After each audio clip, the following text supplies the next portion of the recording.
1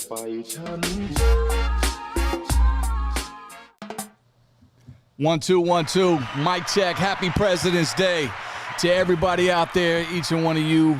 Familia, we consider you family. Welcome to the Blackout Podcast. My name's ODM, one half of that lighter shade of brown, your daddy's favorite rapper, your mama's favorite DJ. Hey. Sick ass fool. What's up? I'm your boy Money Moons, a.k.a. Dinetto Luna. What's up? Passing it over to moi, Crystal Perez, a.k.a. La Blackiana. La Blackiana! And welcome to the Blackout Podcast, man. We're ready to get it in, man. I'm so excited for today's guest because, you know, he accepted willingly without any, runarounds or whatnot, man. He was just like, oh, I got you, man. Just send me the date. And I got an album dropping and perfect opportunity to promote it because it's going hot right now. Ladies and gentlemen, let's give it up. Rapper, act. We got Mr. Criminal in the building. Hey, West, what's cracking, man? What's up, big homie? Appreciate you coming through, my dog. Man, it's an honor, homie. It's overdue. That's right. So you pulled up, man. He was like, damn, I didn't know y'all was doing this in here. Hot box is like a hot box. He was like, man, I was out in the car getting it in. Yeah, this feels like home, homie. That's what's up, man. Yeah. Well, welcome. Relax, bro. Yeah, welcome, man. Let's get into today's sponsor. Go ahead, bro. Yeah. So today's sponsor is King Royal. King Royal is a rapper artist from the Inland Empire. He recently just dropped his new single, No Smoke. Make sure you go check that out on Spotify and Apple Music. Matter of fact, he's on all streaming.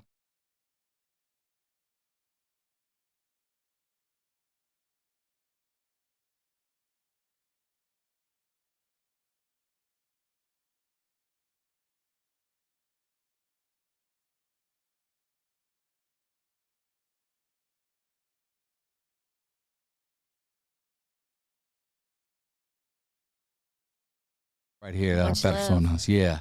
So get into it, man. Let's get into this weekend real quick. I dipped out. I had a little family trip to the mountains, man. Took my son for my son's 7th birthday, Elijah. We went up to Lake Arrowhead, got some snow in, I seen that. How Yo, was little it? sledding. I seen you on the gram sledding down the hill. Oh, bro. I'm like, dog, my dog gonna hurt himself. I mean, I trust me, I was hesitant, bro, because my son got up there and he was doing like 150 miles an hour, bro, on that shit. I was like, there's no way, but I got to do it for the vlog. You know what I mean? I was like, RVG fan, I was like, let me get on there. So, plus, how am I going to look not doing it, if daddy doesn't get up there on there? So, but it was dope, man. We had a cool little cabin out there, man, little cabin spot, and, a few days just for the weekend. And, wifey got some time, shout out to the other Gutierrez's out there, Gabriel and Katrina and their family. And we just did it up, man. But while I was gone, I know you guys were holding it down right in the P-Town, right? Yeah, we went to the industry mixer for JR and the crew. Hey. The whole right. Blackout squad. Yeah, shout out to Showed them. up. They showed Yeah. love. We pulled up right away. JR was like, he recognized this. Yeah. So he just showed us love, brought us in, did what we had to do, and we were out. That's what's up. So talk about some of the artists. I know we got some interviews coming this week, right? Maya May. Hey, is it That's Maya or Mia? Mia May. Is it sorry. Mia May? Sorry. Mia. That's No, Baby you're Bash's right. artist, right? Yep, Mia May, a.k.a. Brownie. She was super dope to talk to. She's running with that brownie, huh? Yeah, I'm about to I shoot her asked some about earrings, it. yo. I thought be that was her dope. name originally, so that's That's why what's up. I'm getting it confused. But yeah, you're right. That's what we call the lighter shade of brownie is the brownie, right? I'm about to, man, I should have, I'm going to send that in the mail. Baby Bash, we got you, man. Brownie. Making the brownies. Who else was out there, though? Shit, I linked up with American Cholo. Hey, what's up, Gil? Yo, he told me to tell what's up, and his wife said to tell you what's up too. Oh, man, she cooked the bomb-ass wings, She's man. all, Let's tell get one I American missed him. Cholo. I was Yeah, like, yeah. all right, I'll let him know. Hey, Gail, we got to get American Cholo on the podcast, indeed, for sure, man. But I appreciate you guys got some good content, man. We'll be airing some of that this week on the Blackout channel as well. So we appreciate you on that. Getting into some news portions, some of this block of cheese, man. Mr. Criminal, you welcome to chime in on this, man, because we're going to get into his shit just in a little bit, right? But let's talk some gossip over here, some cheese, man, homie. Woo, where you want to start? Let's talk about Doja Cat. What she's offering on her Twitter, man. What's going on? Oh my gosh, Doja's wilding on her Twitter. And, Something about she's selling her fee, or she offering what? You want me to read the direct tweet? Read the direct motherfucking Okay, tweet. verbatim. This is Doja talking, all right? She All right. said, actually, sorry. No, I want to get this right. Yeah, 'cause, get that right, quote unquote. Doja's out here. She also said everyone's a pussy on Twitter, so she, Okay. she's letting it be Well, known. I am what I eat, motherfucker. Let's go. Come on. She just propositioned somebody if they want anyone if they want to fuck her foot. Doja Cat asked her.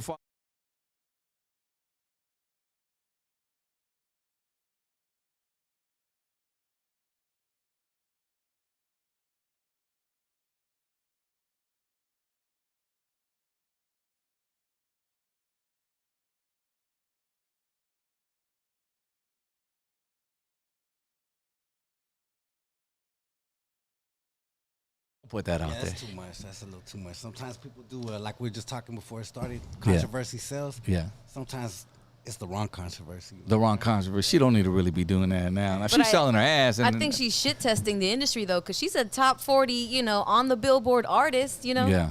But and she gets her name is a troll, Doja Cat. That's Weed Kitty. That's Right. that's weed. Doja Weed means Kitty. weed. I don't think the mainstream might know that, but Yeah. it's like But now it's gonna be Doja Cat with them bunions and corns on her. Bunions and corns, you know what I'm saying? Like, That's where it gets all fucked up. hey, you gonna make me want to smoke weed just to go fuck with those feet. You know what I mean? Shit, as I get a contact right now, shit. Mr. she's- What you lighting up over there? What we got over there, man? This is some of that crime family criminal OG. Okay. Shout out to Crime Family. Yep. You already know. All right, man. We here live from Bubba's Tacos, by the way, in Ontario. What up, Bubba?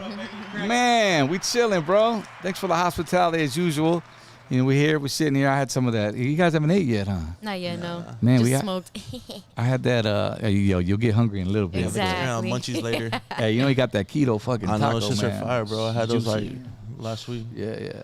We've been trying to be on this keto shit, man. It ain't. See, when you start getting out, works, huh? I mean, Hey. if you stick with it, like any diet may work, but then it's like, you find yourself going backwards, It's all the Modelo's and full on the weekends, dog. They fuck us up, and then we start over on Monday. What's the benefit of the keto to you? Because I don't see nobody in here too unhealthy. You know what I'm Well, see, the keto is basically losing weight. It's not you got to physically get in the gym if Got you you. want to lift, but Got you. basically it just sucks you up Got you. slowly. I got you. And it's a fast diet, but like you said, lose weight hella fast. Like it turns your body into like a fat burning thing instead of like it runs your got body you. off the fat instead of the carbs. I got homies on the block that got some shit like that too. It's called meth. yeah, pretty much, Shit. pretty much. Sick. It works faster. Yeah, it works faster. Yeah, but that shit's addicting though. You know what I'm saying? You lose weight and your teeth. Yeah, and your life, motherfucker. Some of y'all out there, but what else, man? I don't know about that, man. I'm gonna have to pass on Doja's feet. She was showing the booty or something like that, and you Yeah, know, well, she she got did. all skinny too. Speaking of, huh? I like to bring back the thick Doja, man. The I remember, juicy featuring Tiger. yeah, that Doja, like. Right now, I don't know, she got that Hollywood lifestyle. When you start moving to Hollywood, she's from the area, but you start getting into this fitness, She's in her abstract phase. Man. Of artistry, yeah. I'm saying, But you know what? Valentine's Day just passed. You want to hear the cheese on the celebrity yeah. couples? Who that? Which one? Or the celebrity hookups? You seen Kendall Jenner and Bad Bunny? They're See? like spotted together, and Latinas are angry about it. Low key. Of course, that's Kendall Jenner. I mean, that's a Kardashian. If your name's attached to a Kardashian, you're gonna get hate all day, regardless, right? But I don't know about my thought on that one. I mean, they the same height. I know she tall like a motherfucker, and she like a model, right? Like she one of the runway She's models. a runway model. And he's like 6'2" or something like that, near Moon's size, huh, dog? What are you? Really?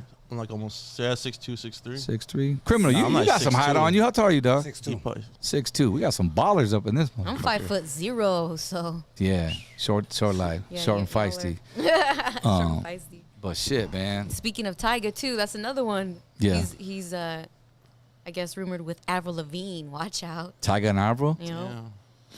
See, I think. What's your thoughts on, man, these celebrities that just all of a sudden, like, just, they don't, I mean, I Brewed think up. there's a game plan. There's got to be an agenda. Shit, usually it is. Like usually it's like labels putting people together for more attention, shit like Clout, that. huh? Yeah, I think PR so. relationship. When it's that publicized and it gets that much attention, it makes you question it. Makes you question, like, what's coming next? Like, Yeah. Kanye, every time he goes on a rant, we already know something's about to pop That's off. all. That's good publicity. I mean, That's what are good your PR. thoughts on, like Blueface and Krishan Rock, man? I Man, mean, that's funny. Me and my wife were looking at that the other day. We were laughing our asses off. It's just some crazy. see how what you said, me and my wife. See, they lure you in that way Yeah. because that's what it is. They doing something right because Yeah. he got wifey there. You know what I mean? Yeah. Like, Woo!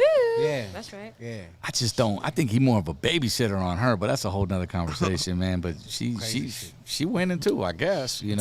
But wasn't there some news with Chris Brown and those other chicks? The little. Yeah, Chris Brown kind of got messy with Krishan and Blueface's name because his abuse track record got brought up since Rihanna's in the spotlight again, and Yeah. he's doing collabs with like Chloe and Halle. Yeah. So he's just out here, and girls like got something to say. Yeah. And he's kind of backing himself like, yo, but you guys tune into Krishan and Blueface Yeah. every week, and what do they do? Yeah. And but now it's like, okay, but that's okay. And they beat each other on camera every fucking day. Yeah, so he's just calling out the hypocrisy and being like, "Yo, Reed forgave me, so that's kind of all that matters." Bottom line, leave I'ma Chris keep- Brown alone, bro. He got longer fucking careers than all of us that just put together. Like, he got fucking slappers, you know what I'm saying? And we'll continue on. You still keep buying that shit or streaming that shit, as they say nowadays. it is hypocritical, so he has a point, you know? Yeah. So until that Shit. changes. What's up with YG, though, man? Is the YG is out here just, trip on this? He's knowing his worth and adding tags. He's charging how much? 1,000, like a full rack? $1,000 for a meet and greet, criminal.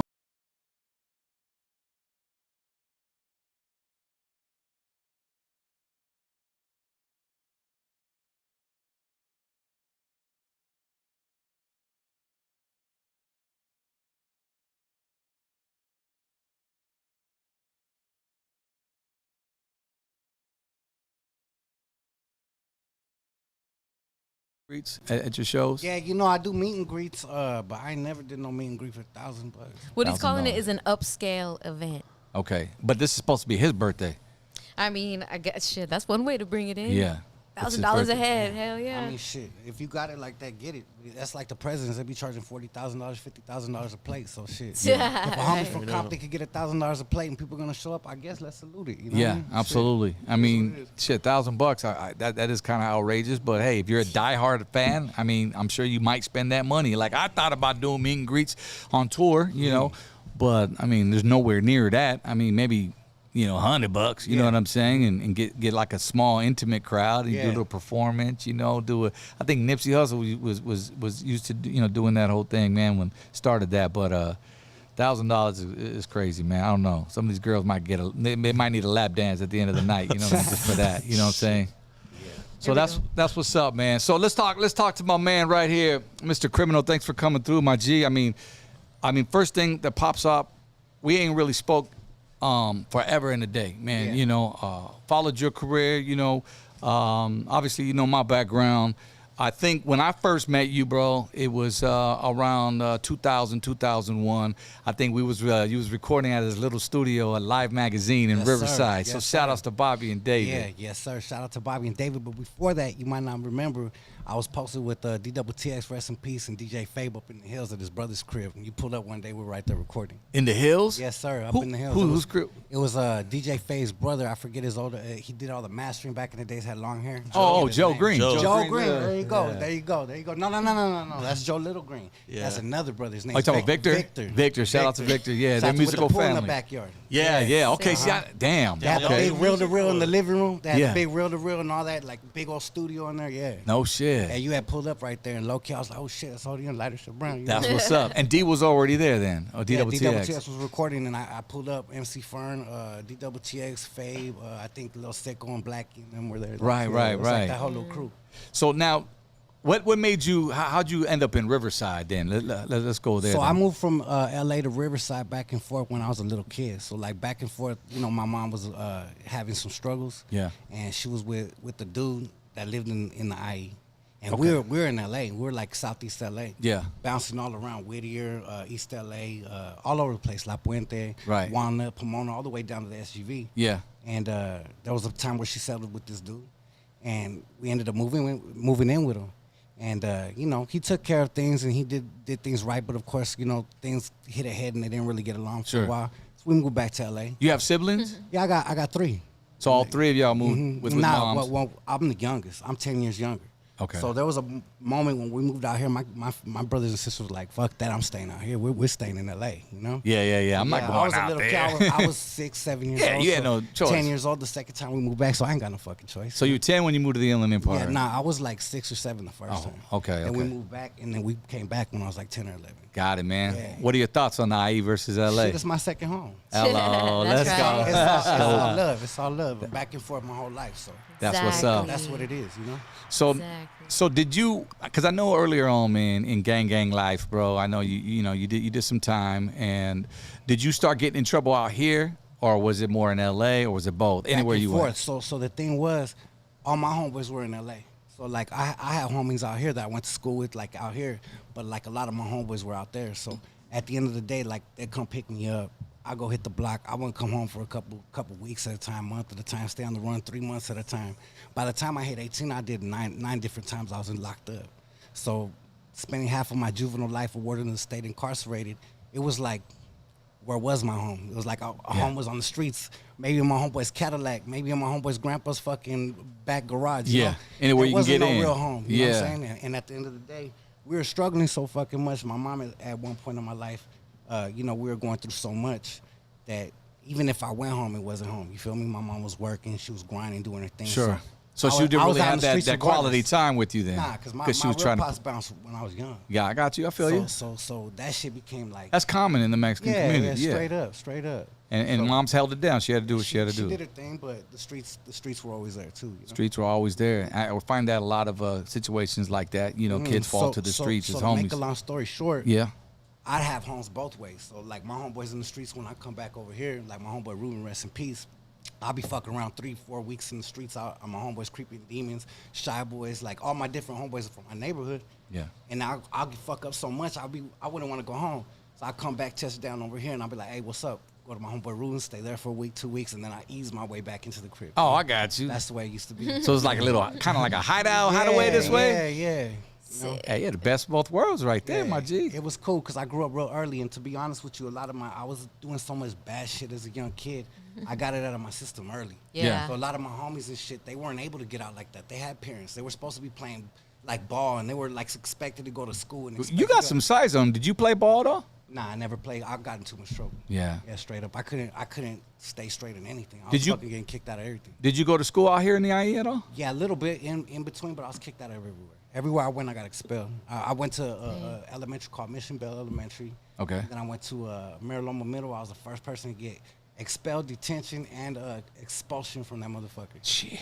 Yeah, and then after that was all juvenile halls and shit and Yeah. continuations. What was you doing that created so much fucking Everything. expulsion? Everything. Beating on motherfuckers? Yeah, Let me you ask know. you something. Did you ever get sweated?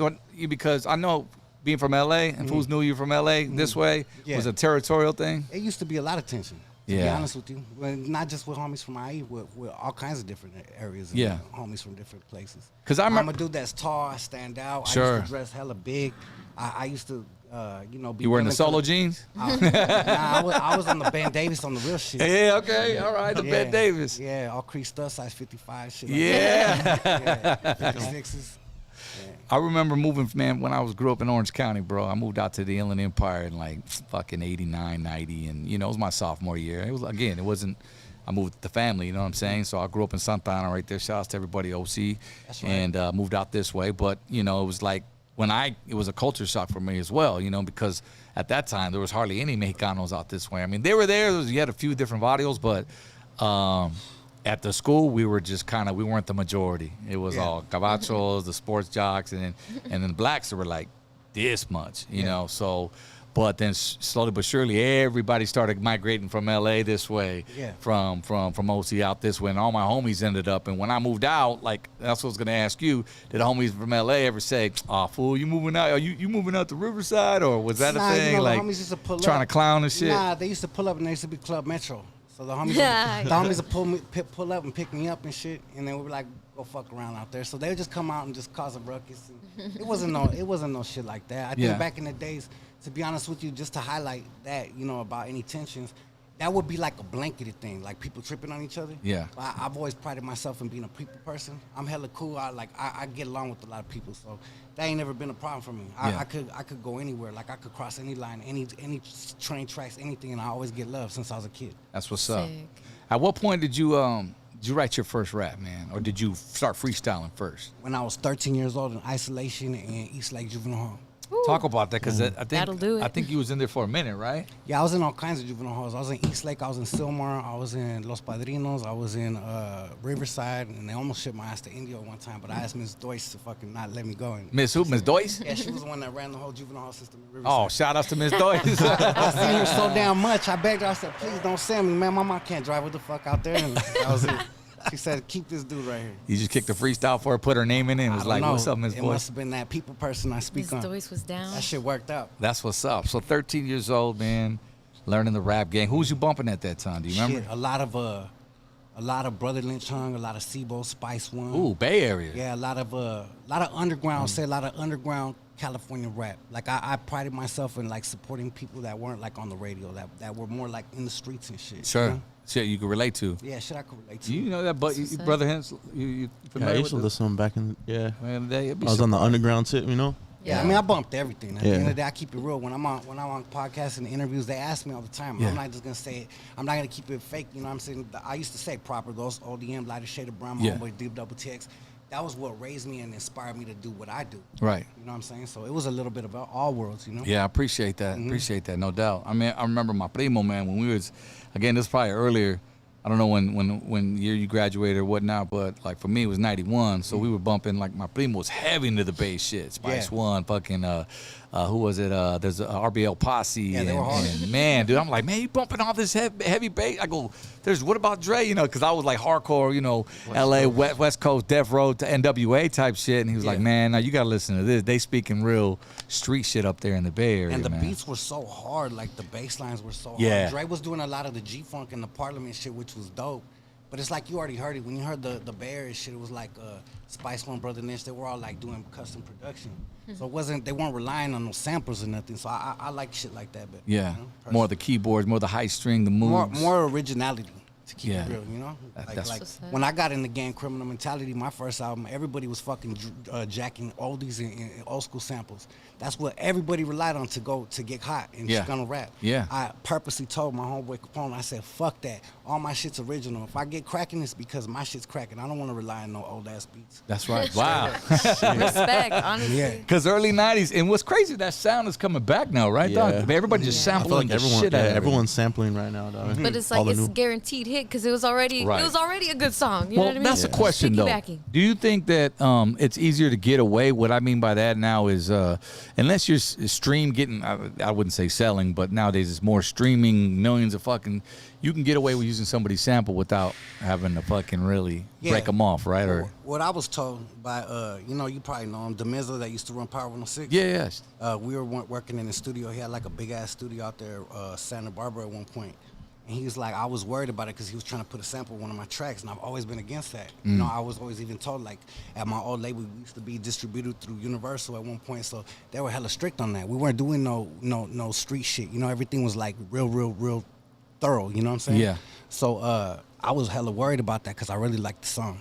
And he's like, look, Criminal, I'm gonna tell you, I've been in this game so long. He's like, if they come for you and we have a problem and they bring this shit up in court, it's because you're selling millions of records with Yep. that shit, and then we have a good problem. Yeah, So then we'll exactly. deal with it then. We'll And cut then the we'll just motherfuckers a check. Cut them a check. Yeah. CTC, motherfuckers. Then I understood it. And I was like, okay, I understand that shit. Yeah, definitely, bro. Because I remember, man, when we were sampling, it was like, why would I motherfucking publish it? Well, you want to sample Smokey Robinson, you want to sample, Crystal Blue Persuasion and all this and that. They take all that. There's your money. I was like, fuck.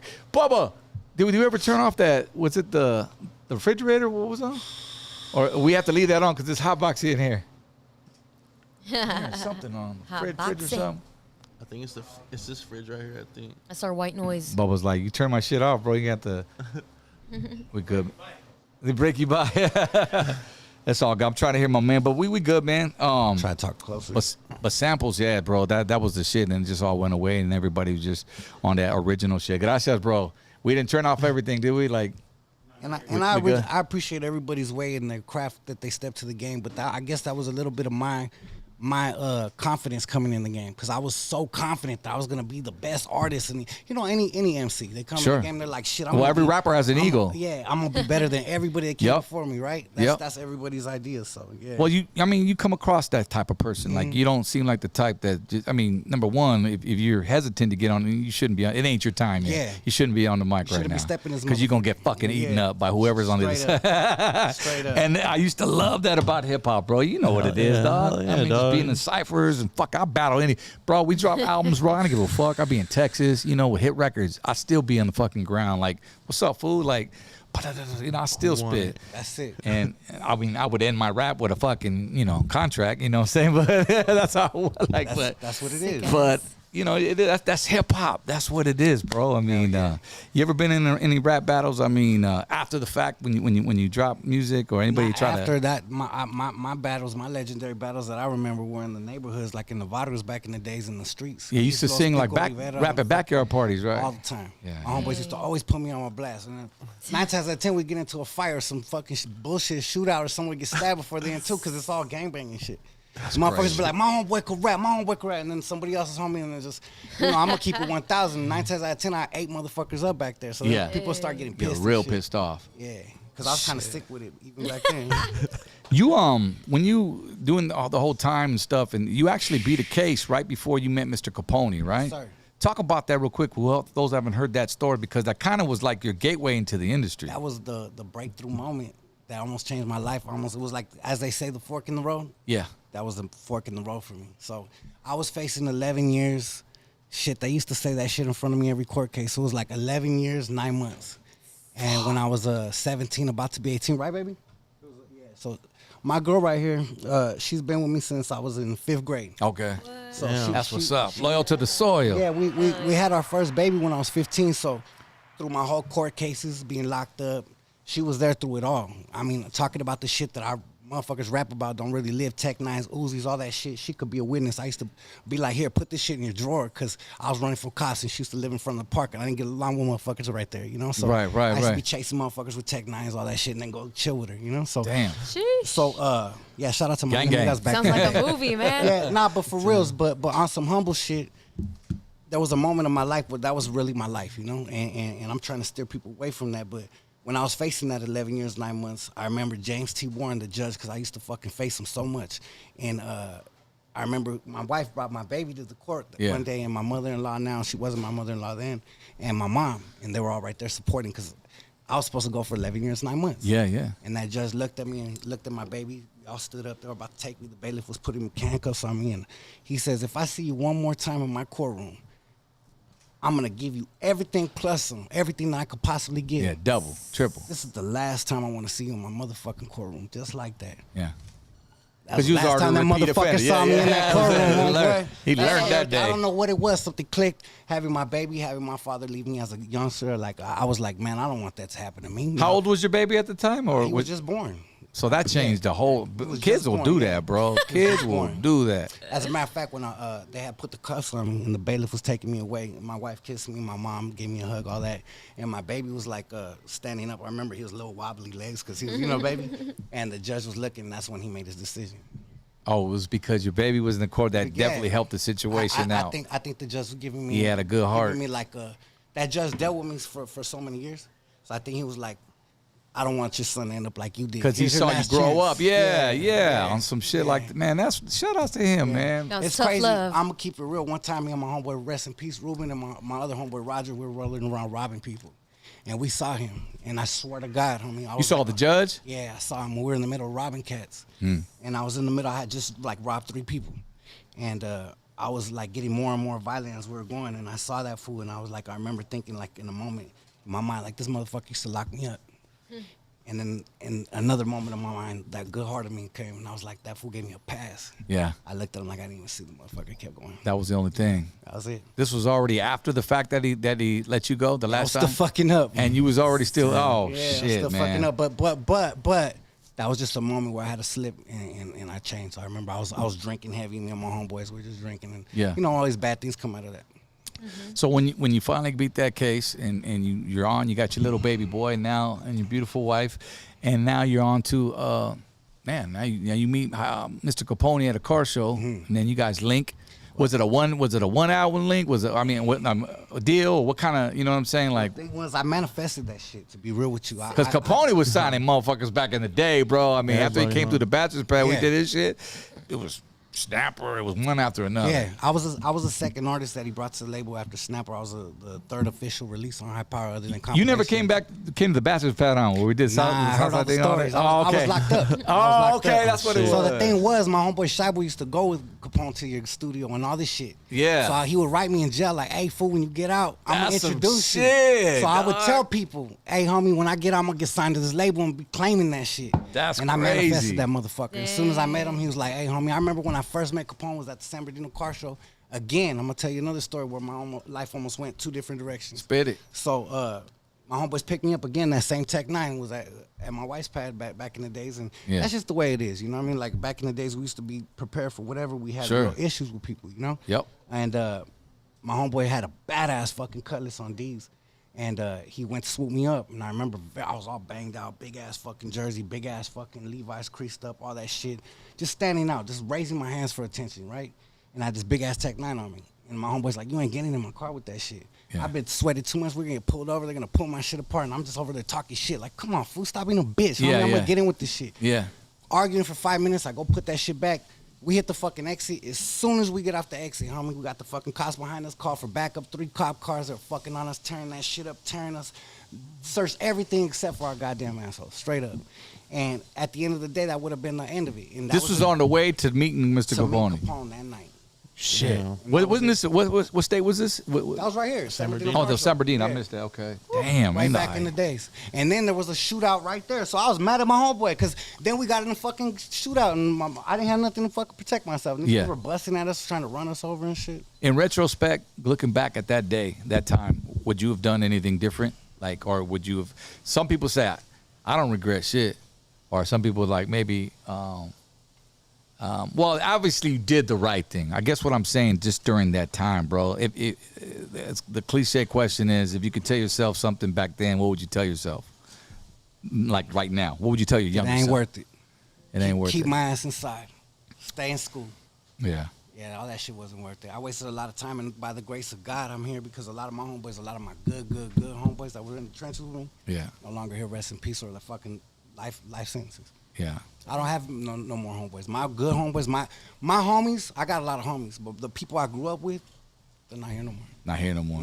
Either dead or in jail. I got a couple, but they're still like one of my homeboys, Spy, he just beat. He was doing 10 years for some shit, and then my homeboy Icky, due to coronavirus and all that, they started letting lifers go. Yeah. So my homeboy Icky, he killed someone and had a life sentence. They let him go though, thanks by the grace of God. And now he's not fucking up. He's a productive member of society. He has his own construction company. He Okay. just bought a house in Las Vegas. Hell yeah. Got married, so he's doing his thing.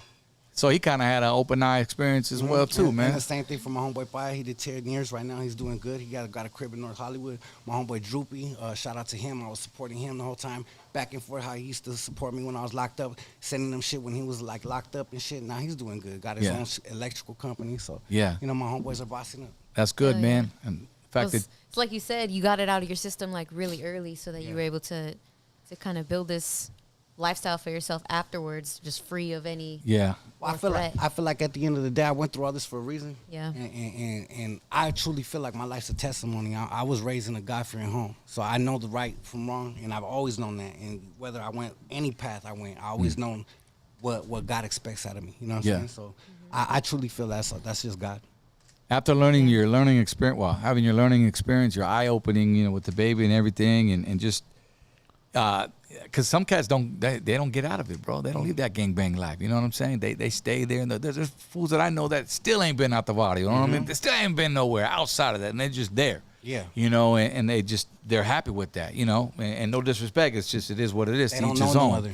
They don't know no other. But you actually, once you started coming out with music, though, and I goes back to what I was asking. What would you tell your younger self? Your music actually. Your beginning music, or how do I say what I'm trying to say? When you first started writing, your first couple songs, whatever, it was all about gangbang shit, right? But then you realized at some point, fools are coming up to you in different videos from different states, right? Yeah. Hitting you up saying, "Hey, dog, hey, I just smoked some food the other day," and then you just Yeah. kind of had another eye-opening Yeah, I experience. got tired of that shit. Honestly, it was like I said, I got a conscience, and everybody does. Yeah. And I don't know who would be cool with hearing that shit all the time. You know what I'm saying? I don't know what kind of super thug ass fucking motherfuckers out there that likes to be like that. I don't. You know what I'm saying? So at the end of the day, that shit didn't sit right with me, and I started figuring out ways to be real and authentic, because my music's always been authentic and real. Everything I spit about is what I've been living at that moment in my life. Every single album. Yeah. So like I said, I got in the game 18 years old. That's criminal mentality. Organized Crime was my second album because I started bossing up. Third album was Sounds of Crime. It was just like a level up. You know what I'm saying? And, Yeah. at the end of the day, it's all about educating and uplifting people in my mind. Like I'm trying really hard to just level up and let that shit go. When you like, how could I say, when when you have shit that you've done in the past, the best way I could put it, and your heart is seeking redemption, you truly try to find ways to get there. You know what I'm saying? What I know every album is dope. What's the dopest album you ever wrote? Would it be Redemption? Shit. Most meaningful? I'd have to say most meaningful album that I've ever put out. Fuck, that's a hard one. Because I remember when I did this Shut Yo album, I mean, off topic, it was my first solo one, my only one. Like, I was on cocaine half of the fucking album, but I wrote my best shit on that shit, but I was by myself, dog. That's what I'm fucking with Fingers, you know what I'm saying? Yeah. Shout out to Fingers, and he produced that whole shit, but, like, that was one of my most, because, you know, I was going through some shit, you know, mentally, obviously. You know what? I'd have to say my best shit is not released yet. It's on my new shit. It's gonna be called God Got Me. That's my new album. And it's my most meaningful album. And when you guys hear it, when I talk about this testimony of my life, it's the deepest shit I've ever wrote. All the other shit I've wrote was like a surface level. This is like Criminal giving you my soul. You know what I'm saying? That's dope. That's why I named it God Got Me. More personal then. It's hella deep. Gonna And touch it's hard some as souls fuck. out there. Yeah.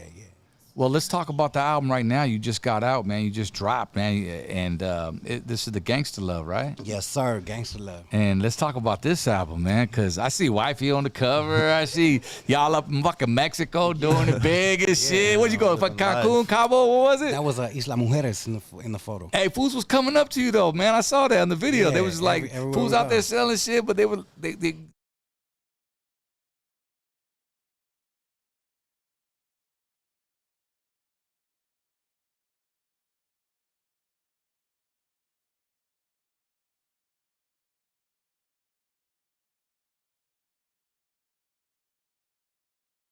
Everything's really skyrocketed after the acting shit. Do you think that you get noticed more for your music or for now more so after you on the screen, bro? Man, my wife's with me everywhere we go. I don't know what the fuck it is, but I feel like I need a mask now because everywhere we go, I can't step on my fucking foot out the car. It's like people know me everywhere. But there was a moment where I was getting upset, but like just yesterday, we went somewhere. It was like everybody was walking in, walking out, taking pictures of me and everything. I went to the store, same thing. It's like in one day period, like 10, 15 people, right? I just told my kids are looking and shit. I'm like, man, because they see I used to get annoyed and shit. Yeah. I'm like, man, I'm just a neighborhood homie. Just embrace the shit. Gives a fuck. You know, it is what it is. Like, fuck all that ego shit. It don't mean shit. So you was on like some like, don't fuck with me right now. Family meeting, you know, eating with my family right now. I've never done that. I've never been that asshole. It just after it's happened so much. Yeah. Sometimes like, homie, like I can I fucking eat? Can I chill and work out? Like literally, I'm on the treadmill sweating, and motherfucker come, hey homie, I bump your shit, dog. Yeah. Hey homie, can I take a picture? I'm like, come on, dog. I'm in the middle of fucking sweating right now, getting my shit. Like, come on. You know? He gets the fucking treadmill right next to you. Like, hey dog, check it out. Damn. You get some Fucking his creeper out You there. don't get with no the privacy or nothing. Yeah, you get some crazy shit, and that shit definitely has went crazier after the acting. Yeah, for sure. Yeah, I was gonna say, man, because you've done a couple of movie roles. Yeah, would you say you blew up, like it got bigger when you did Bright, or because that was a pretty big movie? Man, that shit really like leveled everything up. Because at the same time when I did Bright, I did my Wiz Khalifa track. My Oh yeah, I single. remember when you dropped So that. it was like a double fucking combination. It just Momentum. kinda- Elevated. It was just perfect. Yeah, do you ever get like backlash for working with black artists? Because I know sometimes the homies like, you know what I'm saying, they be tripping. Yeah. Like, hey, in homie. the very beginning, but the people that the people that I could say back me, Yeah. ain't nobody gonna go against that. You know. Yeah. That's the best thing. And at the end of the day, it's hip hop, bro. Yeah, but I push for unity regardless. You know what I'm saying? Like, regardless of another man's vision of what the fuck they see or whatever, I don't let another man influence my way. I've been programming with homies since I was a kid, since I was in jail, since I moved to Riverside and got along with my homeboys from Westside Project Crips and different shit like that. So I'm not gonna ever keep that fake. You know? I'm not gonna start acting a certain way just because somebody else or because of that. You know what I'm saying? Yeah. That's what's up, man. What was it like working with Shia LaBeouf, bro, and on Tax Collector and Cornell? Fuck, man, the moment I walked in on Shia LaBeouf, I was blown away because David Ayer, the homie, shout out David Ayer, I just talked to him the other day. He was like trying to get me in another movie called Honey Boy. And he's like, he hit me up personally on my DM and was like, yo, give me a call. And I was just at his house a few weeks before that. We're just on some personal shit, kicking it. And he's like, I got this movie that this Alma Harrell, she's a director. She's seen pictures of you, and I want you to meet her. Yeah. So I went and I was reading with her, and there was some girl named FKA Twigs or something like that, and I did like a personal read with her. and everything was cool. And then at the end, they said they went with a different direction. So, you know, that shit kind of like, fuck, that's Hollywood, right? Like 2 months later, they hit me up like, we want you in this movie, right? So I went, and the fucking moment I walked in the room, I remember Shy jumped up and was like, Criminal, what's up, Criminal, Mr. Criminal? I'm like, what the fuck? That's Shia LaBeouf, you know? So I'm eating, Shy. Don't fuck with me. I'm eating. So I walk in, I'm tripping out, and the first thing he says, yo, bro, he's like, I'm hearing a lot of good things about you. You're starting to make a name for yourself in Hollywood. He's like, you want to do a read? Let's shoot the shit. Let's do a No quick read. shit. And I was like, wow, like that's fucking crazy. Like I'm about to let's fuck around. So he comes to me and is like, let's read some lines. So we're fucking around reading lines and shit. And then everybody's on set, you know, Conejo's hella cool, all the different homies and shit. We're embracing each other. I fuck with them from the game and, you know, just knowing them from being in the game. And then we're outside like maybe like an hour later, and all of a sudden Shy starts rapping and he like punches me on my arm like, come on, fool, let's freestyle. And we just start freestyling. I heard he's a that dope fool be ass ra- freestyler. that fool be rapping, huh? Yeah, he be freestyling. So we start rapping and shit, and I just remember thinking like, fuck, I'll never forget. You know how sometimes you do the Instagram shit and like you start recording and you might not do it right and then you lose it? Yeah. I was getting the whole shit and I was all happy like, fuck yeah, me and him busting, and I went to fucking hit it and I hit the X because I was all like tripping out. Damn. And I was like, fuck, homie. I was like, ain't no. All right, so for the record, you get Shy or he gets you on the I freestyle? ate that motherfucker. But I ain't gonna lie. You know what's dope though? I ain't gonna lie. I remember this shit. And shout out to the homie Conejo. I remember this very clearly. When we were done, I remember like we were sitting there busting. I hit him with a fast flow. Yeah. And I was killing him. I remember David Ayer was in the corner. He had like a Leica camera and he was taking pictures. And all of a sudden I hear this deep voice coming from the back like, something, boom, boom, boom, boom. He comes in all slow and Conejo came in and he started like rapping. I was like, okay. Yeah. So he did his thing too. It was pretty You could dope. tell, okay, that's what he loved to do, man. I remember when, where was he at? He had some like camera, hidden webcam back in the day on at a wall on the street, and he was just, I think he was rattling, doing some political shit, to be honest with you. Yeah. I don't think it was on some rap shit. Every now and then he busts a rap, whatever, but I used to think about the way he was out there, man. Like, you know, but. And that was a big thing for me and Conejo to get together on screen because there was a moment where. Oh, I was talking about Shy for the record. Oh, yeah, my bad. Conejo. Yeah, go ahead. But I'll speak on that as far as like Chicano rap history. Yeah. Obviously, everybody knew that we had a history of beef at one point. Oh, I didn't know that. That was pretty dope for us to get over that and squash that shit and stand side by side and work together. I think just as grown men, bro, you guys just kind of like, you know, realize, man, this world is big enough for all of us, Hell man. yeah. It's not just the whole crabs in the Hell bucket yeah. mentality. And once we get over that, and I think we've come a long way.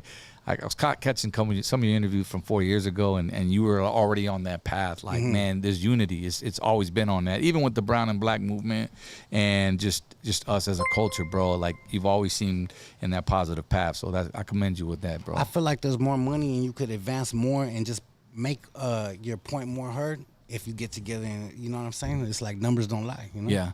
Well, do you follow any of the other podcasts, or because today's world, everything is like a podcast interview, and I'm gonna keep it real, homie. instead like, of radio honestly, so much. I'm so consumed in my hustle every day. Yeah. To be real with you, like not on no cocky shit, but I don't Yeah. have time. I wish I did, Yeah. but I just don't. I'm so focused. If I'm not working on my own shit, if I'm not editing, I got like 13 artists signed to my label. So Yeah. like I got all different R&B Shit. singers, different shit. So we got critical working. We got a studio to build. We got merchandise. We got brands to build. I'm leveling up. I got Yeah. so much investments. I got fucking a car business. Do on the side. does I got Criminal crazy have a shit. team underneath him Hell like yeah. that? Since you Crime got Family- 13, Crime Family Entertainment. let's talk about Crime Family Entertainment. What year did that come about, man? I started that in 2017. Okay, cool. Damn, so that's fairly new. Yeah. About 5 years. About 5 years. So, and how many artists did you start with? It was just yourself, obviously, and then I started with a nice handful of a couple handfuls of people. But see, my mistake was I just started putting people on that were hitting me up that I didn't have personal relationships with. They were just hitting me up like, yo, homie, I want to be down. I'm like, shit, I check out this shit. They're cool. But it's like any type of bitterness, I'm going to keep it real. I don't do good with complaints. If you're not holding your weight, why the fuck you gonna complain if you ain't bringing something to the table, right? Because I'm a hard worker, right? So you ain't gonna tell me nothing when I work 10 times harder than you. Amen. So anybody that was coming with that attitude, I was dropping them left and right, chop, chop, chop, chop, chop, like Ginsu, right? Yeah. So that's just what it was, and we structured and we rebuilt the label on talent instead of just fucking with different cats from different hoods and shit like that. I made a conscious effort bringing the homeboy Critical to the team. He's a very, very diverse. yeah, shout out. What up, Critical? Critical, what's cracking? Riverside, homie. Yeah. Bringing Critical to the team, such a diverse and multi-talented producer. I seen a vision when I started working with him. I said, you know what? This is my opportunity to really take my label where I want to take it. Now I could really bring in artists and groom them, and now I could have something to offer. I have a building, I have a producer, I have an engineer. I could do anything from top to bottom, from concept to market. I could do that for any artist. Yeah. So why not take advantage and push this shit like we're supposed to? And that's where we're at now. I think that's what's up, bro. Especially because it's your name, it's your brand, it's your idea, and anybody that comes on your label or that you sign should be very lucky and fortunate to be in that situation. And some of them, yeah, like you said, they don't appreciate it and they don't get the work ethic. It's like any fucking job, you know what I mean? That's your fucking name at the end of the day. They're on your label, and if they ain't serious about it, then homie, step to the side, because there's a million other motherfuckers out there Straight up. that I can fuck with who is on my level. And not only that, that's not even talking about how it was back then with the CDs. Yeah. Nowadays on some streaming shit, like you still got to put in the work, but it wasn't like back then where you was backpacking, homie, you know, Out going the trunk. poster to poster. You remember that Out the shit trunk. with the high power day. Man, Capone was one of the motherfuckers, bro. He had everybody just fucking rolling an entourage, and I just remember just taking over shit. You know what I'm saying? And I remember those moments where you guys were on stage and we weren't allowed on stage, so we had to figure out ways to still maneuver in the motherfucking shows in the lowrider, keep it real. Yeah. And we'll go out there, and I'm just keeping it real. We'd be up there 7 a.m, putting in that work, waking up early because you had to get in there and set up your booth and all that shit. I remember that until we earned the respect from lowriders to get on stage and be able to share the spotlight. You know what I'm saying? I remember that because Capone was always in my ear. Yo, hey, we gonna get. Well, you know what, man? I'm going to get on that motherfucker one way or another. Yeah. He ended up, I remember Arizona Super Show. It wasn't that long ago, but I remember one day I was like, okay, he's up here. Yeah. You know, and us, we worked hard in terms of like our very first album, Brown and Proud. Like we was backpacking the cassettes on Hollywood Boulevard. I just remember those days. But I think we were part of a wave where it just started. Yeah. It was just starting, you know, with Mello and Frost and us. It was just, and it just took off. Like Homies was already into hip hop, but when they saw one of their own doing it, you know what I'm saying? It was like, oh, fuck, we on now. You know what I'm saying? So that, and along with radio airplay, too, that kind of helped our situation. You guys were in a key moment because I was in a golden era of a position where nobody could ever replicate that shit again and nobody could ever take that shit. Yeah. Yeah, that's dope. You guys are the foundation. Yeah, that's what's up. Thank That's you, brother. dope as fuck. Hell yeah. We got Mr. Criminal on the motherfucking Blackout podcast. Chilling, smoking, joking, chilling, we grilling. What's up, Bubba? Where Bubba at? Bubba chilling over there, man. Shout out to Monday. what we got, bro. We got a little something right there. Little Shit, bullshit. Little donation. Shout out to Anthony Brito. or is that Sick. Brito? Brito. Criminal dope. Always wanted a Criminal Malo Mac album. It's like that. It's like that. Shout outs to Malo Mac. That's Riverside right there. That was Another one of my first songs label I ever mate. did. Was It's Like That. That was with DJ Fabe at that house at Victor's crib. Wow. I remember we recorded. We didn't even have a booth. They just put a big ass piece of foam and it kept falling on me. Like, fuck, get this fucking foam away from me. It's homie. just taped on there. Yeah, that shit kept falling like literally off the wall. Shout outs to Fabe Love, bro. One of the originators, man. Lighter Shade of Brown, our DJ third member. Fabe. He was the first artist on this, or DJ, or guest, I should say, on this podcast. Now I want to man. ask you a question on your own podcast. Let's run it. As a fan, Let's run I it, wanna G. know- I want to know, how come the first Latin active said produced by DJ Fabe, or a lot of sound provided by DJ Fabe, and then it changed to Jammin' James? Was that some label shit, or was that some politics shit? What was that? You know what?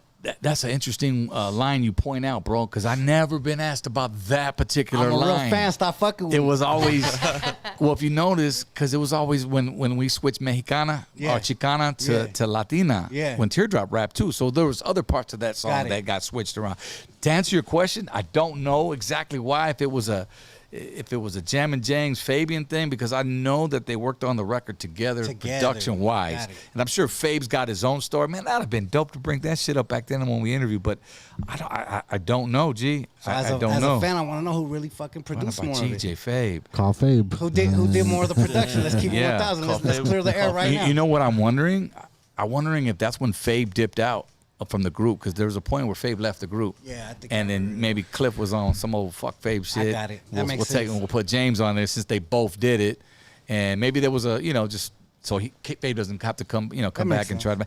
I don't know. I'm just asking throwing shit in sensitive there. fucking But that was a dope questions. fucking Skip this question, shit. dog. Skip this Yeah. shit. And remember, we had the first. It was that single, and there was a couple other remixes. Like Sunday Afternoon had no chorus on it, on the original song.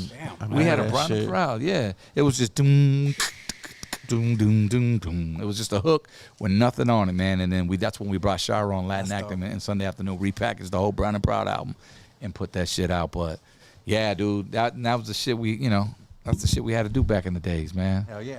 But that was a dope question. Mr. Criminal here. Shout out to everybody, man. The super chat. If you're on YouTube right here, if you're listening to this on the playback, we are now on Spotify. We are on everywhere, man. Apple Music, all that. Pandora, iHeartRadio. iHeartRadio, yeah. Man, what else? Google Pocket, everywhere. No, because a lot of y'all was hitting us up, man, like, hey, man, we can't really watch it, man, you know, when I'm at work. So where can I listen to it? Just audio. All those platforms, guys, go. So please go to subscribe that as well and share this too, man. We in here, man. We smoking. What's up, man? Jay, I got a question. What was it like working with Boozy, dog? Boozy was cool as fuck. We hit it off real good. He was over here doing some shit with the homie DJ Flip in LA, and one of the homies hit me up. And they were like, yeah, he's doing some shit over here. I'm not usually one to like hit cast up on features, like go out of my way for it, but I always fuck with Boozy since like from back in the day, right? So I hit him up and I was like, yo, if Boozy want to do a track and a video in the same day, tell him get back and we're gonna do this. Cause I ain't just trying to do a track, I'm trying to do a visual, you know? Yeah. So that's what we did. We ended up doing the track. The next day I had a crib out in Marina Del Rey. We still got it. It's California Love Studios #1, the original one. And we pulled up over there, shot the video, went to the marina, shot the fucking video, and made history, man. Made him feel real good. Shot him a couple pounds of that crime family kush. Yeah, that's how we did it. Made some history. Yeah, Sounds I seen like a that good ass shit. day. That shit was a Cool. banger. We kept it frio. Hell yeah, Frio, that was the song. Frio. You got two recording studios, you said? Yeah, I got personal one at the crib. We got one in Marina Del Rey out in LA for like our LA clients, and then we got one in Riverside. What's that's the warehouse set that I saw? Because Yeah. I saw you were doing the podcast thing for a minute. Are you still doing that or not? Yeah, it's funny you say that. I've been building up my like assets on it. Yeah. I just want to make sure I have enough and everything like in order before I start. Yeah. I'm a little bit strategical in my No, shit. you got to get it right. Yeah. So I got like about 10 of them. I got a gang of them. Yeah, I saw you. I think it was on with MC8. Man, that shit was really dope. But I just saw this big ass wall like this, man. You know, and the mirror on. I go, man, that shit's dope. I go, that motherfucker's in a warehouse. I said, we've that's been just blessed, dope. man. We've been blessed since for many years we've been building the brand. It's been an in-house thing. You know, my family, like I said, Crime Family Entertainment consists of me, my wife, my family, my children first, and then it goes to my label and stuff like that, right? So my wife helped carry it and build a 6-figure brand from our crib. You know what I'm saying? We were doing that shit and running it from the house and ordering, and shout out to the homies printing, and we just get shit out and it was hectic. Yeah. And then we brought Critical in and we were doing that shit out of the crib and marina. It's a beach house, right? Right. And a lot of distraction shit. It's like a party house, right? So it's hard to get shit done right there. So we got to a point where like, what could we really do to advance this shit and really take this shit serious? Right. Me and my team talked. We're like, we need more space for the merch. That's a blessing. Critical needs a spot to be just fucking knee deep in the music without people running around drunk and fucking around. Hey, we're at the beach, you know what I'm saying? Right. Because that's how it is at Too the crib, grown for right? that. Yeah. Boom. Trust me, that's what the Bachelor Pad was. We got California Love #2, 3,600 square foot studio. It was a crazy situation. Everybody was turning me down. Everybody, everywhere we were going, Critical, me, we were on a sick mission trying to go, and I was being, a little not being forward. You know what I mean? Like, we're gonna do like T-shirt printing and not telling them it was a studio and all that, and everybody was shutting us down. Everyone, I said, you know what, fuck this, Critical. I said, I'm gonna tell the next motherfucker exactly what we're doing. I'm Mr. Criminal. I'm doing a motherfucking recording studio. This and this and this. Oh, Boom. so businesses, buildings were shutting Yeah, you down. they kept shutting me down thinking I was doing T-shirt printing. They were like, we're not going to do that. We don't want that.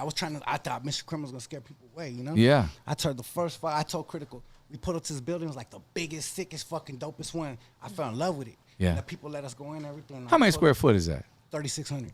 I Yeah, see you. that's my GTA garage. I got like Compound, seven lowriders back there. It's dope. Hold on, real quick. Shout out to Vadio Star, man. I.E. Love from Pure Uncut Records. We back, we going to link up soon. Salute to Mr. Criminal. What up, Vadio? Hey. What's up, homeboy? I remember, what's up, big homie? Pure Uncut back in the day. Also, Monte Carlo. Pinchi Mr. Criminal Cuvo. Any music with Mr. Capone in the future? We'll get to that question. Yeah. But I thank you guys for the support, by the way. But going back to because I'm really interested on this whole Compound? Let's go, the compound thing, because we're on there right now. But let's go back to when you started Crime Family, 2017, I think you said. Sir. And you had the idea to do this.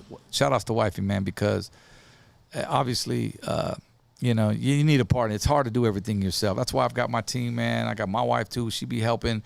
But it's like, where do you start? If somebody's out there and they're like, okay, number one, I want to be a rapper. There's things, that's another conversation. But if you want to be the label, if you want to be the CEO of your own shit, At what point do you start the LLC? Do you know where do you go first? You know what I'm saying? If somebody wants to, I know the game's to be sold, not told, but Yeah. But just for the homies I think coming it up. starts with talent.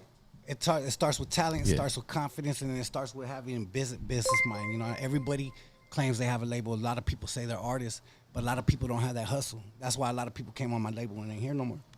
So I would say it starts with that. It starts with having your heart in it, and then having a team. Obviously, those pillow talks late at night, the people that believe in you, Yeah. the people that push you, the people that you love, that you want to be successful for. If you don't have those 3, 4, 5 things in order, you probably not. It's probably not for you. Yeah. At what point do you like put some of your workload off to some other? That's why I asked you earlier. Do you got a team? Because at first you handling it all yourself, and then it's like now I got to delegate. That's my problem. See, to this day, I've had conversations and meetings with people, very successful people, and they speak about that delegating and shit. And even Critical C's, like, we'll be at the studio and he tries to do everything clean. I'm like, give me my fucking broom. I'm trying to clean. Like, I don't feel right. You know what I'm saying? Like, I don't feel right being that guy. You know what I'm saying? Like, Is it because he ain't doing it right, or you just don't feel right? Nah. Your hands on. He's gonna be helping out, It huh? just don't feel right for me to sit there and fucking put my feet up. I even be feeling Hollywood when I be having them drive my Mercedes for me and shit, and I'll sit in the back and start smoking. I'm like, this shit don't feel right. Yeah. But yeah. that's the type of ride it is. Got Yeah. curtains in the back and all that I shit. mean, if you ever want to drive your own Yeah. shit, want me in the back, we'll blackout Yeah. team. We'll be hanging out in the Yeah, back. we'll We'll do smoke some. I But love nah, a driver. It's just like trying to be more a lot of meetings and shit, Yeah. trying to be more efficient and like being on the laptop. And of course, I'm trying to smoke and shit. Now I know you got children. How old are your kids? My son just, matter of fact, it's funny you asked that. Oh, my son's about to turn 24 tomorrow, midnight tonight. Damn, And you my- got older and grown. And my wife's birthday Hey. is the 22nd, the next day. No Oh, shit. nice. Yeah, 2/22. So here, midnight tonight, and then And the then 22. 2/22 is my wifey's birthday. Oh man, well happy Hey. birthday. Yeah. Happy early birthday. So Early I birthday. got 3. I had my first son when I was 15 years old. Wow. Yeah. So all boys then, or I got 2 boys and a girl. 2 boys and a girl. One of my sons is doing hella good right now. He's got all A's except for 1 B or C or something, like in gym, just because he ain't changing out. Yeah. He's doing hella good. I just gave him keys to a El Camino on D, so I'm hella fucking proud of him. Hell yeah, hell and then, yeah. my daughter, literally, she's in college right now, and she's studying, like, doing her thing. She got a 4.0 GPA. That's what's Right up. on. And then my son, he just got done right now as we speak. He's doing the independent. And he's doing a lot of things film-wise. And he just got done filming with the Ontario Police Department for every 15-minute video, like, trying to, like, save kids' lives. Yeah. I've seen So those. they're all doing positive shit. Hell yeah, man. Well, they got a great leader, man. Yeah. Is there ever a point where you decided, like how do you turn it off for family? Like, I know not now because they're older, or maybe you still do, but when they were younger, was there ever a point where you said, okay, man, I'm going to clock out at this time, I'm going to be It's a funny family? you say that because my son, my original crime lab, where everybody used to come sugar-free, the Bone Thugs, Lil Flip, everybody pull up from everywhere, all over the United States. Mm-hmm. And that shit was in my crib. I had a 2-story crib. And it was in my garage. We converted, like, legit into, like, badass studio, pool table, fucking 150-gallon fish tank, all that shit. But my 2 boys' rooms were I saw right the above. flex there. Go ahead. So the motherfuckers, no, I was proud of that shit. But we used to bang that shit all day. Yeah. So my son's like, I was raised on all the music because there ain't no turn off. It was 3, Heard 4, it in 5 his in the morning. dreams. He was raised on Lazy So- Bones, Lil Flip, all these albums getting recorded in the crib. So they was right there with you then. yeah, like, they're right there. They've been part of it all. That's why I call this shit crime family. That's what's We up. do it. My son does all my videos. Yeah. My wife does all the merch. I mean, we move as a unit. Yeah. Mm-hmm. Did they ever have time to play sports? You know what? We tried. Well, my son was in football. We tried it for a little bit, but it just really wasn't for him. When he picked up a camera, that's when he fell in love, and I saw that. I felt like I was forcing my dream on him with football. Yeah. And then the shit I wasn't forcing on him. Just one day, hey, you want to come shoot a video? Come check it out. And he was like, fucking never stop. That's what's up, Yeah. dude. So it's the things that you don't expect. Yeah, man, because I got my little 7-year-old. He just turned 7 February 15th, day after Valentine's Day. That's and dope. that's like, I'm trying to figure it out. Yeah. He's 7. So it's like, what Yeah. does he want to do? Does he want to play baseball? One day he wants to play baseball. Next day he wants to play soccer. Now he doesn't want to play soccer anymore. Now he wants to play baseball.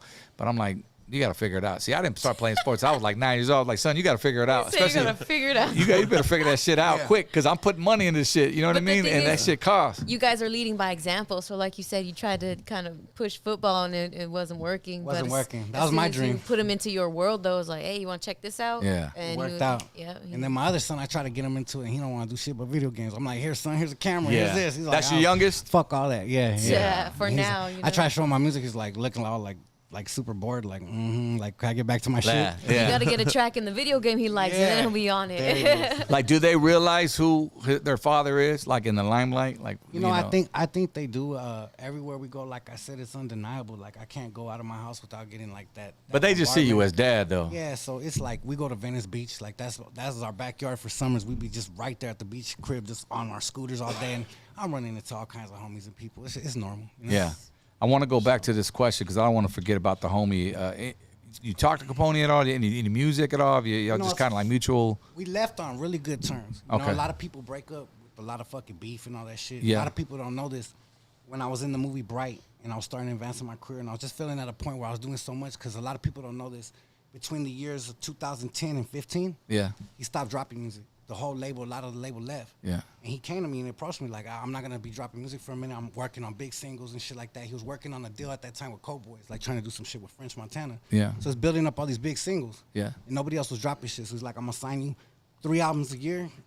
I need you to bring all this shit. So I was doing so much lifting and so much carrying the label on my back and so much working. Yeah, yeah. There got to be a point where I was like, okay, cool, I'm getting compensated. I'm like, it was a known fact. Like, everybody was like, damn, homie, you're the most paid, like, Chicano rapper in the game. This fool takes care of you. There's a reason why you don't leave him, right? He was giving me Impalas, drop tops, the whole shit, right? So I was getting treated right. But I Yeah. was like, I want to start creating some generational wealth for my kids. Sure. You know what I mean? Sure. So when I approached him with it, I really thought it was going to be sour. I owed him, it was a three album contract. I'll never forget in 2017, and I owed him 3, and we had just started. And this is real business right here. I'm going to keep it 1,000. I owed him an album with a full 15 songs of videos, and then 2 other albums, right? And I approached him. I'll never forget, we were in a studio in Hollywood. I said, hey, big dog, I respect everything we done. We made history together. We sold millions of records, made millions of dollars together. Yeah. But I'm ready to start my own shit.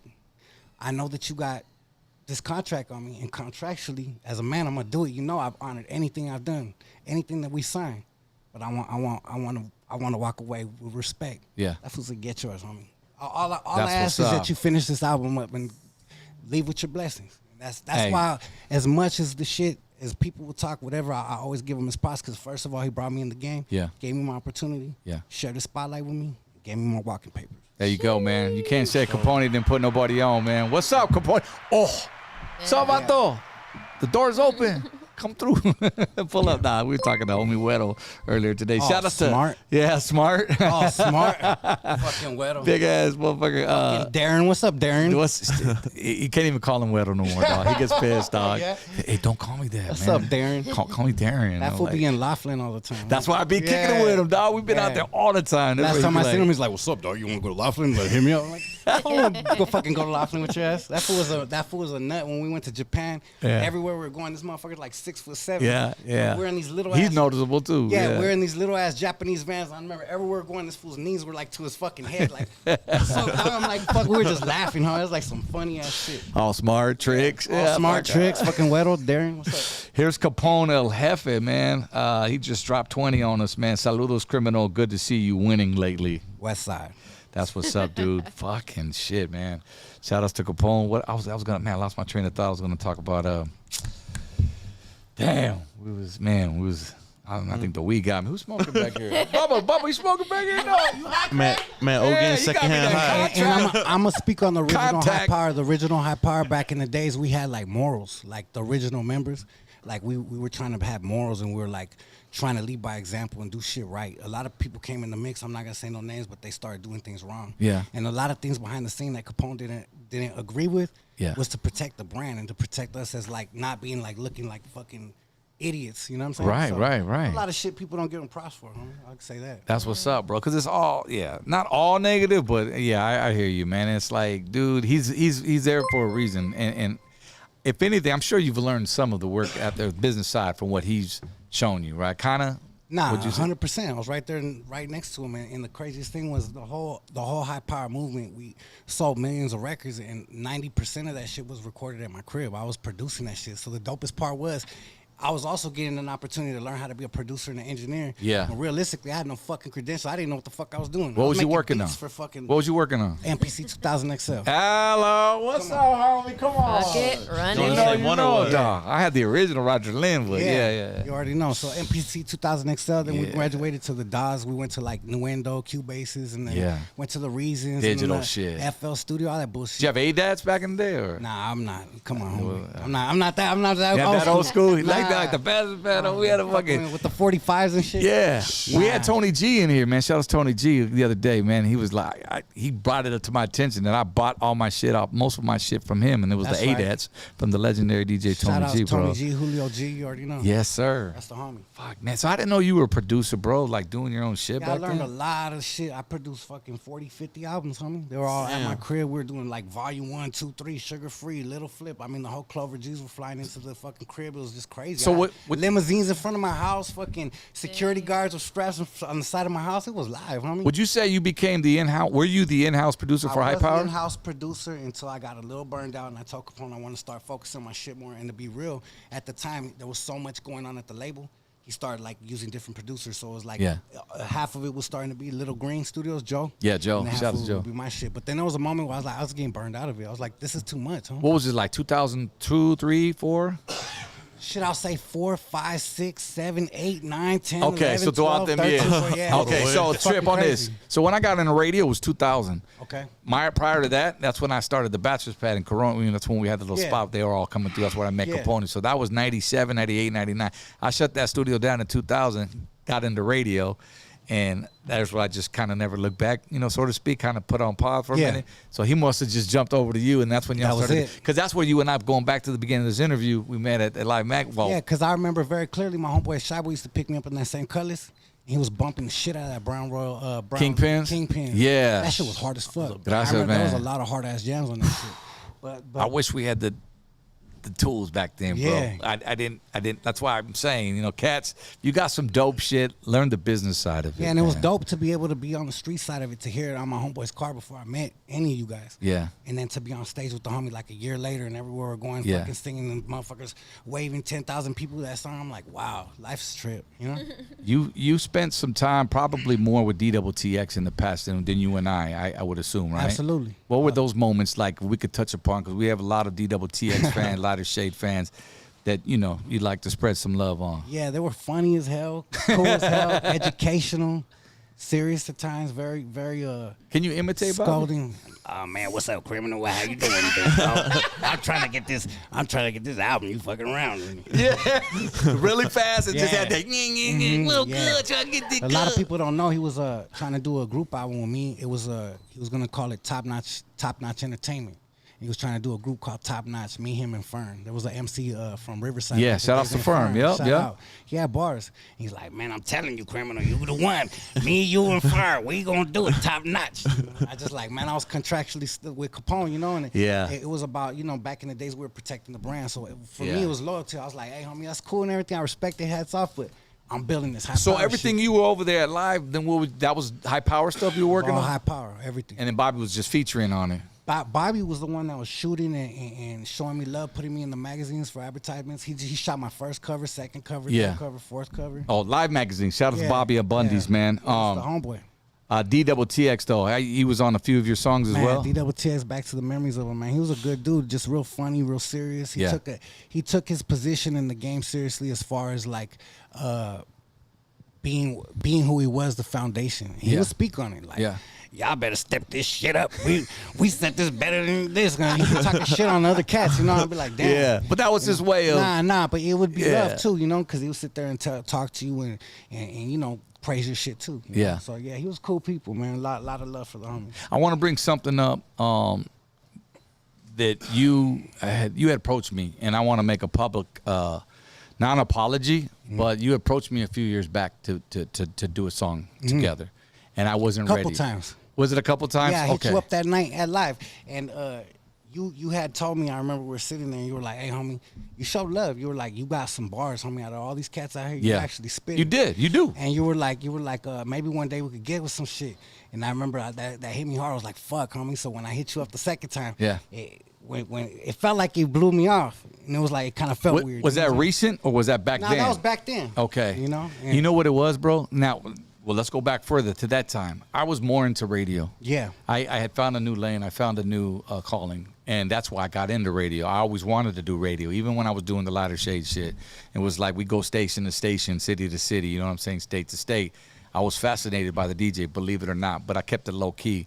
So when I got an opportunity to get in radio, it was like, okay, I'm gonna put rap right now, just kind of on the. It never left me. Don't get it twisted, because I still did features maybe here or there, but it was like I found the calling to do what I wanted to do, and I'm gonna do me. You know what I'm saying? That's why I put the production at the side too.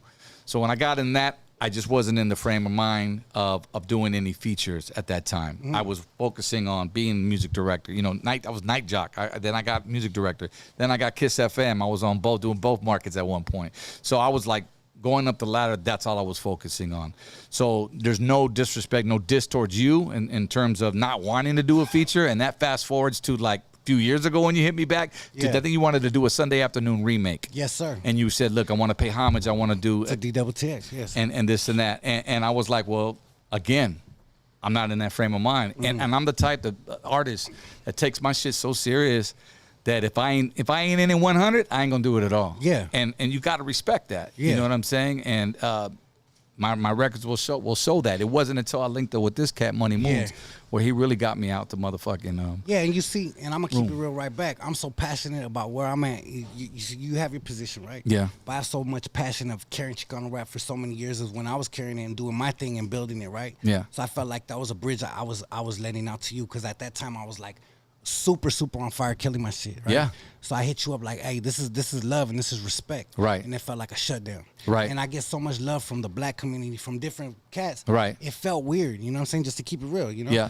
But that's when we spoke on it, and it was like, you know what, I'm just passionate about my shit. So Yeah. if I'm gonna come off, I'm gonna speak my mind, and I did. You know what I'm Right. saying? You did. And it came off disrespectfully. And when I came back and I looked at it, I said, you know what, this isn't a cat I want to disrespect. This is somebody I do respect. Right. Why am I gonna let my emotions get the best of me? And that's why I hit you with that. You know? Yeah, you came back and on some real apologized. shit, you know? Yeah.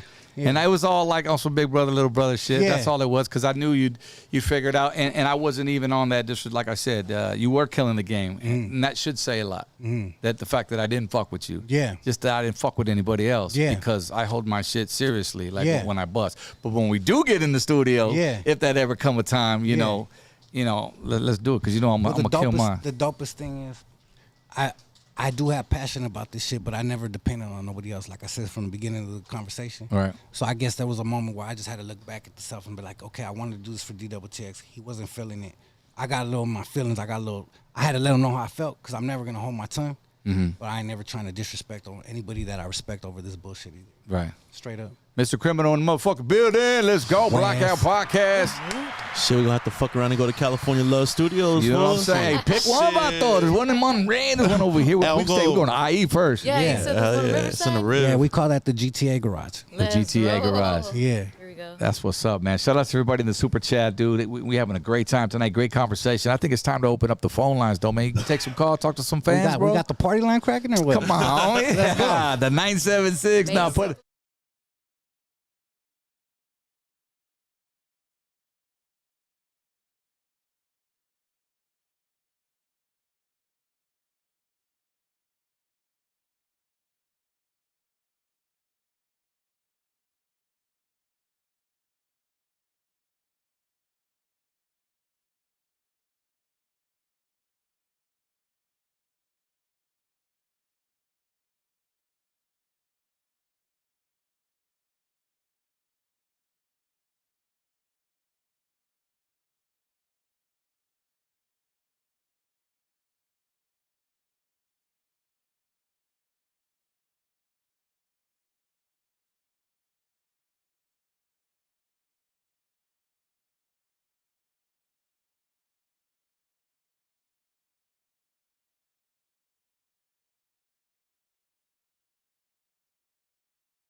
Going on, but they can't hear anything yet. Nah, they All say right, we're back now. We back? Yeah. Are we back? Let us know we back. What? Yep.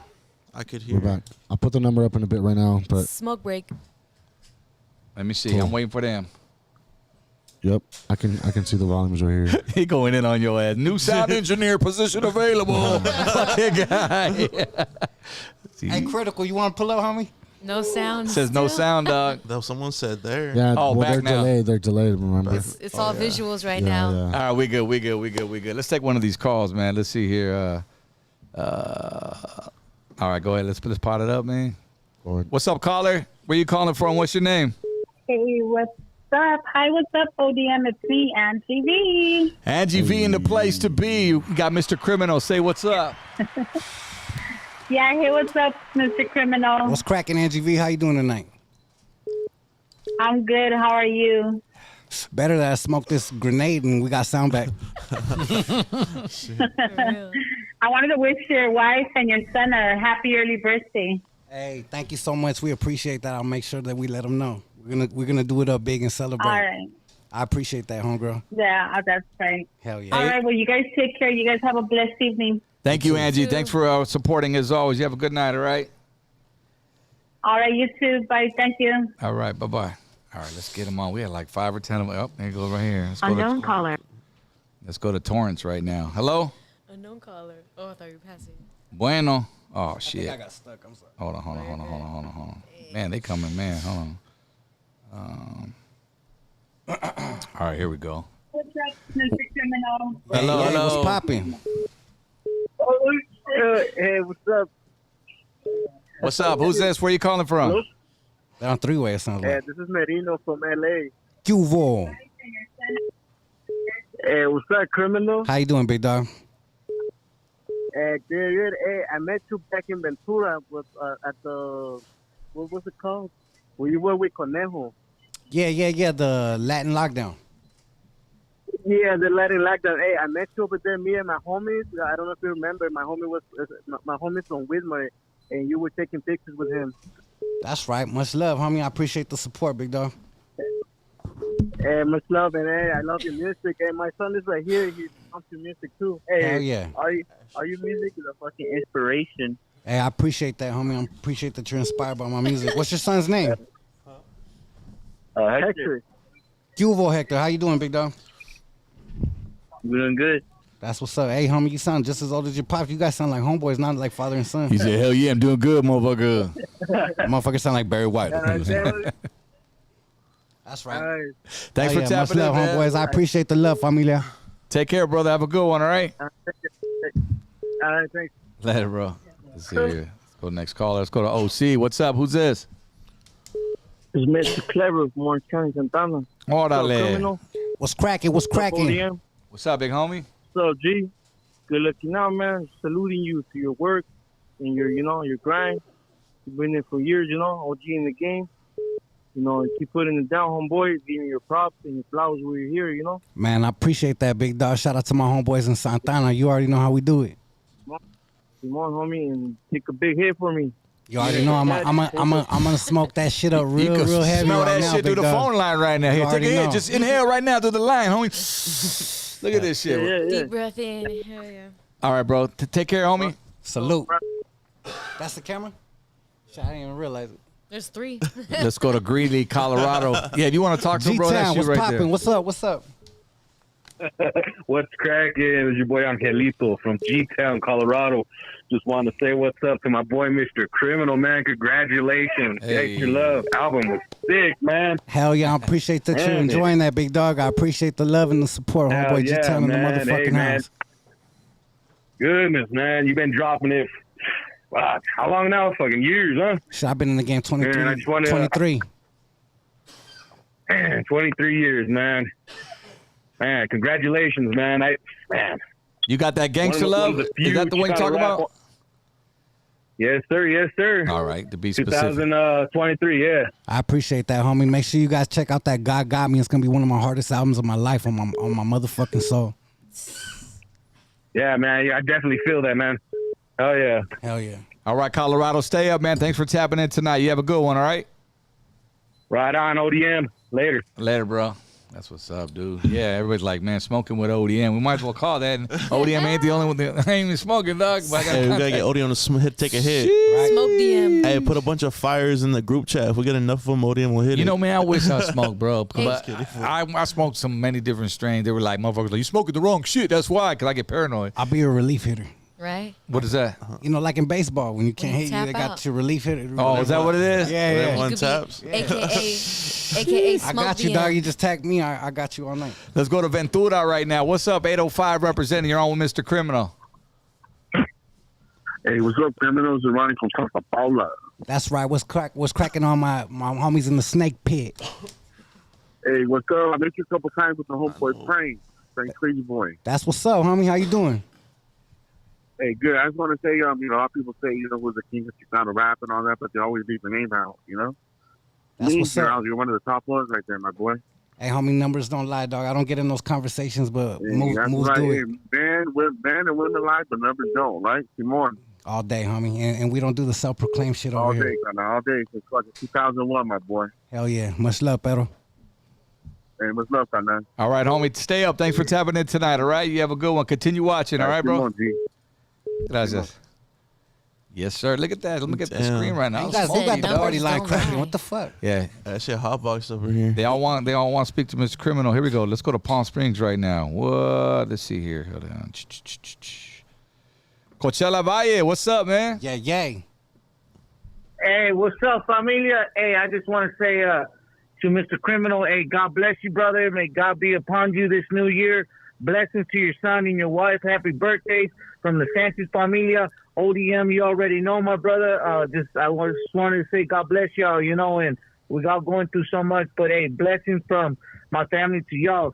Real. Man, that's love. That was the real message right there. I appreciate that, Pedro. And right back at you, homie. God bless you and your familia, too. Gracias, big Hey, brother, homie. hey, Simon, you already know. Let's just, keep that unity and love. And we got a lot going on, but hey, I'm not trying to take up too much time, but hey, God bless y'all and be safe. One love.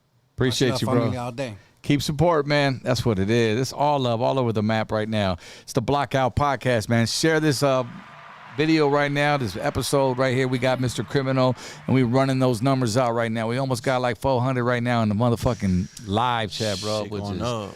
criminal everywhere, man. See? We need to do a movie, dog. We need to come with some funny. soundtrack and some It's funny, shit. homie. I might need you in some shit that I'm working on. No shit. Yeah, I can't put too much out there, but I'm just going to say I'm working with a very, very big Legends estate. Yeah. And I signed off on some shit to be a director on a big movie that's about to come out. Bro, Hell say yeah. less. We working now, man. I got nothing but time on my hands. Let's go. Blockout boys, we go. Let's write a little script. We might gotta come in, bust a little something, you know what I mean? We'll do something. What are you smoking over there, bro? Is that weed in that fucking big ass cigar? This is my homeboy About to Exhibit. light this Shout out to bitch on homie top. Exhibit's fucking brand right here. It's Exhibits doing fucking big ass cigars like that, The dog. called napalms, the napalm bro. grenades, homie. You already know. Shout out to homie Exhibit. The homie Exhibit's a real one. When I was on the movie Bright, Yeah. that fool pulled up to the red carpet and showed support. Just like I came just to support you, homie. No On some shit. real shit, yeah. You get a lot of love support, man. Especially, from the brothers too, man. Like both sides, and it you get what you give. You know what I mean? That's what's dope about it, man. Look at a motherfucker in the eye. Keep it real. Keep it solid with your word, and it goes a long way. That's it. That's what's up, man. Let's go to the phone line right here. Let's go to Woodland. Hold on. Oh shit, I think I lost you. Call us back right now. Phone lines up on there, Mr. Criminal. What else we got, man? What's poppin'? What you got over there? La Blackiana? She's smoking over there. La Smokiana. That's her new name. I got the napalm. Here we go. Look at everything you be smoking right like next to Mr. Criminal. Like, look at it. Hold on. She's like, hold on. Let me hit this. Get some out of it. Spell Crystal with the smoke. Hey, so all the fire emojis in the comments, they want you to hit it for? Nah, is that what it is? I thought they were just giving Criminal love.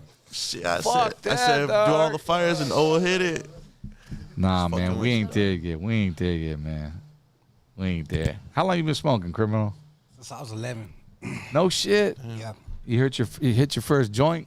I hit my first joint when I was like 9, 10, but it didn't really get me high till I was like 11. I used to get hella pissed at my homies. Like, I used to get so mad. And Yeah. shit. We'd all smoking and all fall out on the floor laughing, giggling, all high. I'm like, fuck, this is bullshit. I can't get high. Do you stop by like you bring in like usually? I don't want to put you out there like that, but when you got your own weed, or do you like go to another state and you hit up the dispensaries, or you don't even fuck with I shit like travel that? with my shit everywhere. Your shit, Even yeah, in Mexico, I got my shit.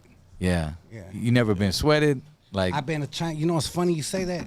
I've been sweated pretty bad.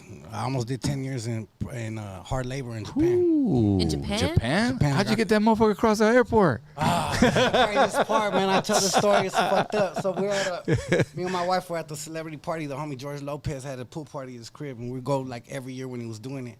And he calls it who weed in my pool instead of who peed in my pool. Like who's weed in my pool. That's dope. So we're doing it right, and I had on these cargo pants, cargo shorts. And I remember before I went, I rolled like fucking 50 joints, you know? So I have joints in every fucking pocket. Yeah. And then like I jumped in the plane to Japan like literally like a week later. And I thought, you know, I grabbed all kinds of shit, threw it in. I thought that shit was already all clean and everything. You know, we're over there in Japan, you know, all our shit's going through. My whole crew, my whole entourage is going through. My luggage is the last one to come. And I was all happy because we just got off this fucking 12, 13-hour flight. And I'm like, just all smiles, like, hell yeah, waiting for my shit. Not even catching on that my shit's being held back. Right? Yeah. So I grab my shit, I start walking to customs. I walk to customs, I'm in the middle of talking to the lady, and I'll never forget, she's like talking to me and looking behind her like that, behind me. And I turn around, it was like 10 agents. I'm like, fuck. Oh, they shit. took me this shit, and then they started telling me in other languages, wait till we get to an interpreter, the whole shit. And they're like showing me like pictures of heroin, weed, and cocaine. They're like, do you have any of this on you? I'm like, fuck no. What the fuck is going on, you know? And they're like going crazy. Like they got fucking white gloves on and they're putting on these lab coats like it's so dangerous. And they're searching all my shit and they're taking out my fucking boxers and my socks. And I'm like, what the fuck is really happening, you know? Yeah. So they didn't know you had anything. They just were. Nah, they knew. They searched that. They already had caught on. I didn't fucking know. That was the problem. So they pulled out my shorts and I see this big old joint coming and they're like, the eureka moment, like we found it, and I'm like, what the fuck? I forgot a joint, like I legitly forgot that shit. You know? Yeah, you were tripping on yourself that you forgot the joint. They started tripping. They're like, this is 10 years hard labor. You're about to fucking be done. Let me sign this shit. You gotta go. Boom, boom, boom, boom, boom. It was crazy, homie. This was like, in Japan at the airport. Yeah, I was fucked.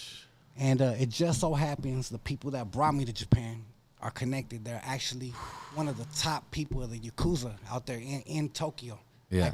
Like big business. They call them big bosses. Like they're respected. The Yakuza is an organization that obviously they're originally in organized crime, but they're also high members of the society, of the community. They own a lot.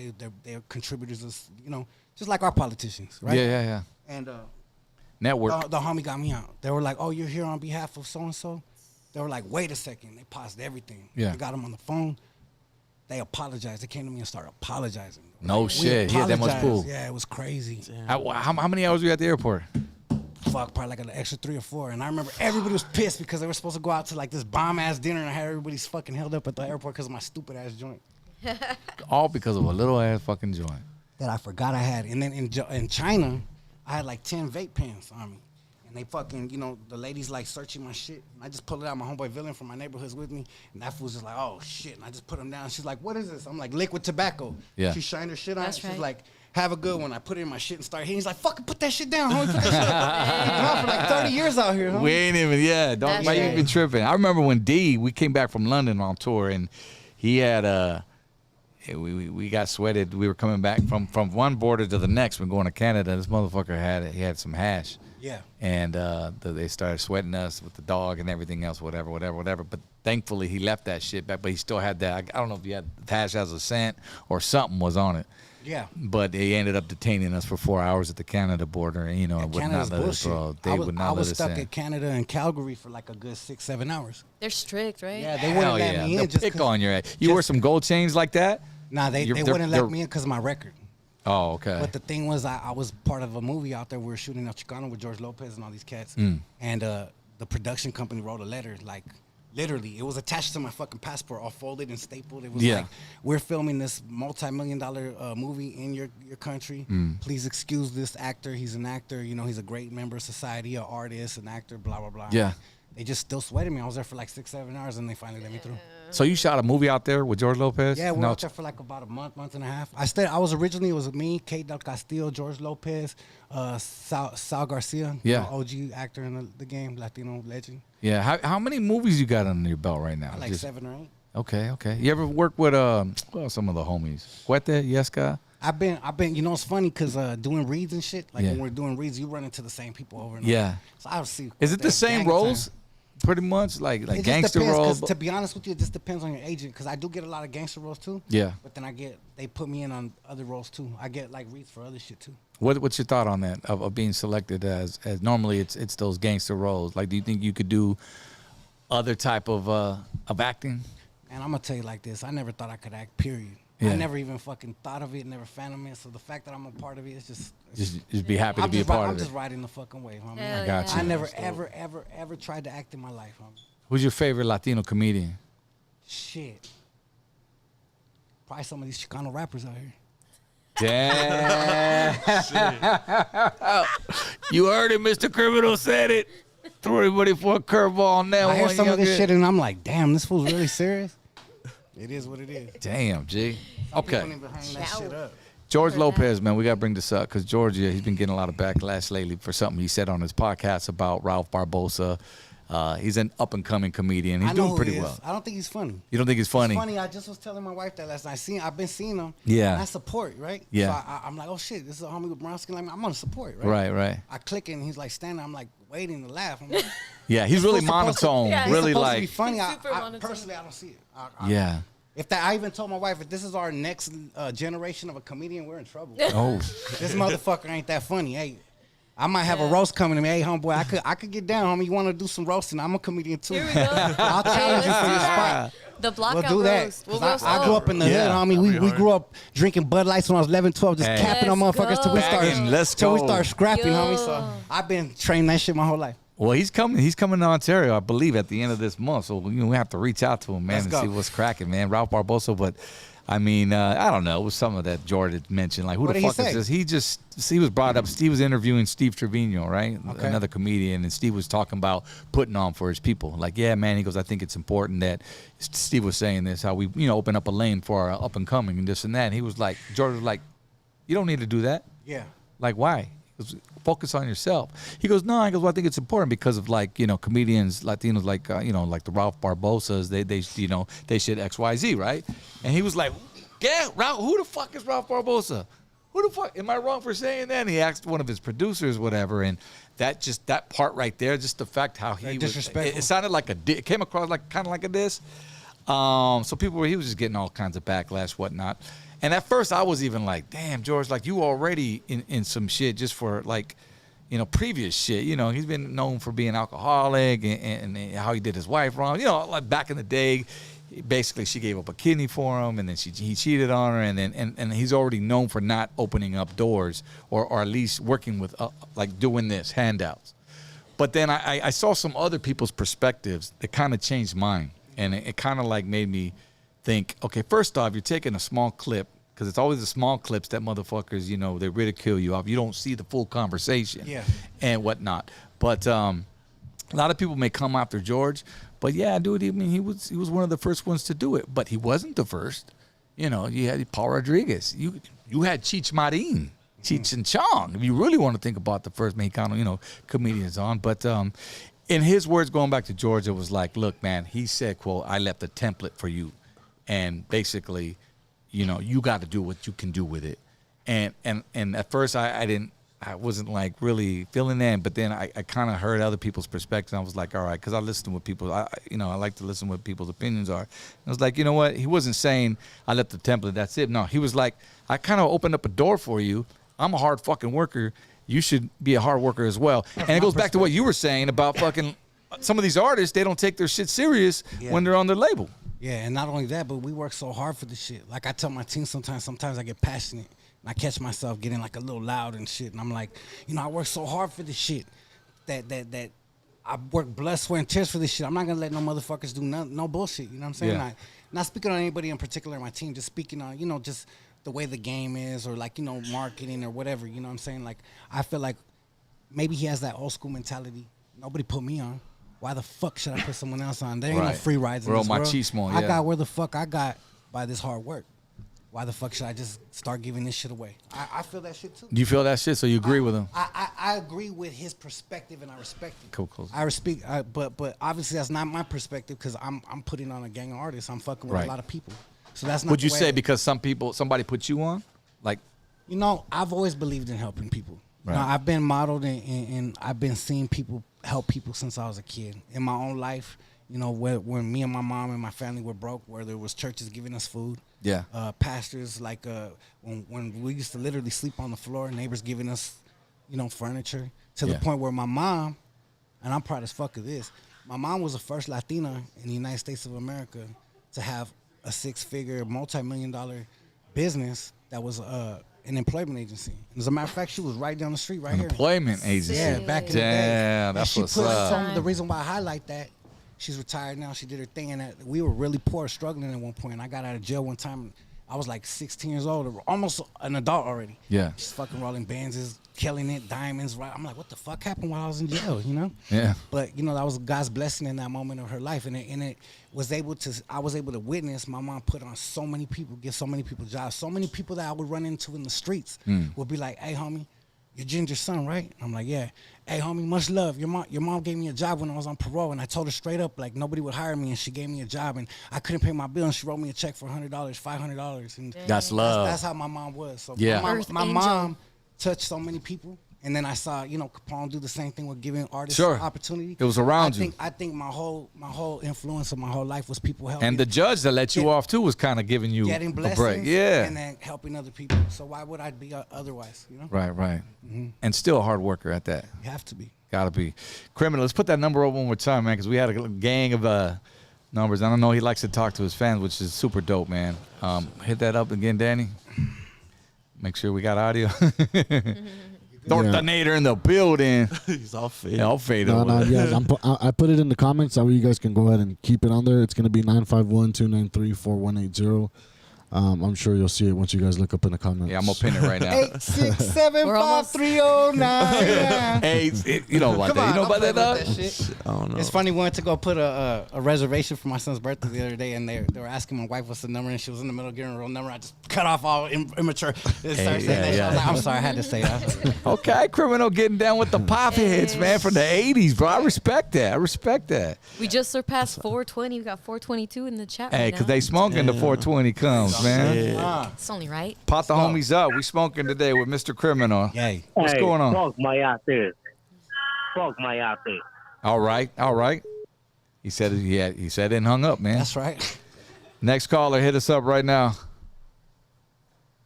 I think we got it in the super chat right there. We're smoking. I got a little contact right here. Man, that's cool right there, bro? See, I'm starting to see shit. Yeah. It's the fog, bro. It's the fog that's blocking the. What we got to drink? It's hot box up in there. What we got to drink, Bubba? I'll take a beer. I'll take a shot.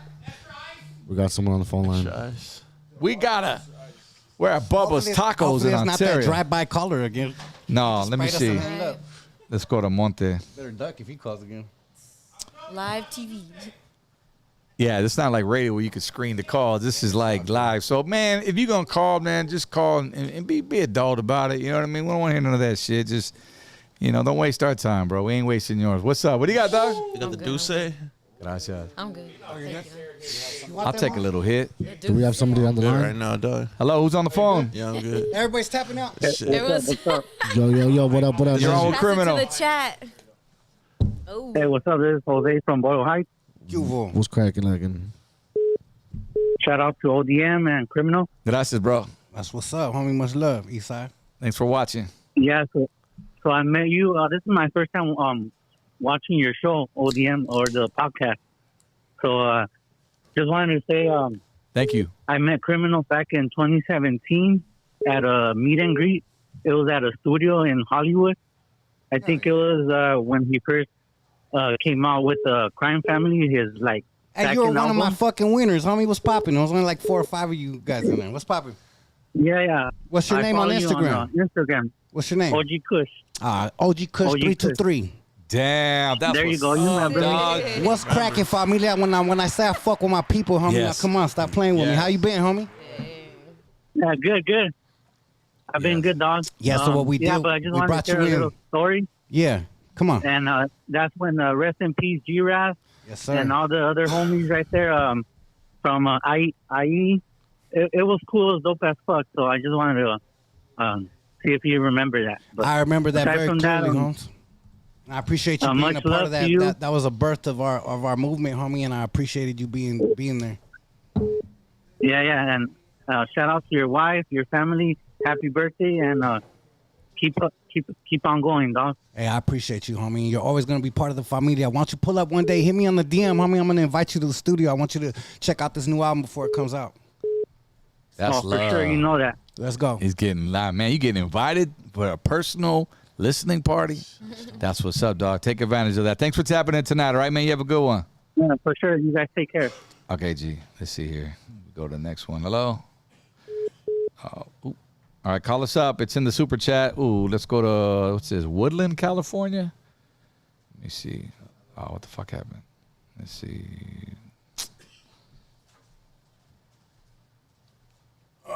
Got me all fucking criminal. Got me high up in this motherfucker. I ain't even hit shit, and I'm high. That contact. Man, I'm cool with that. Huh? I'm zeroing in.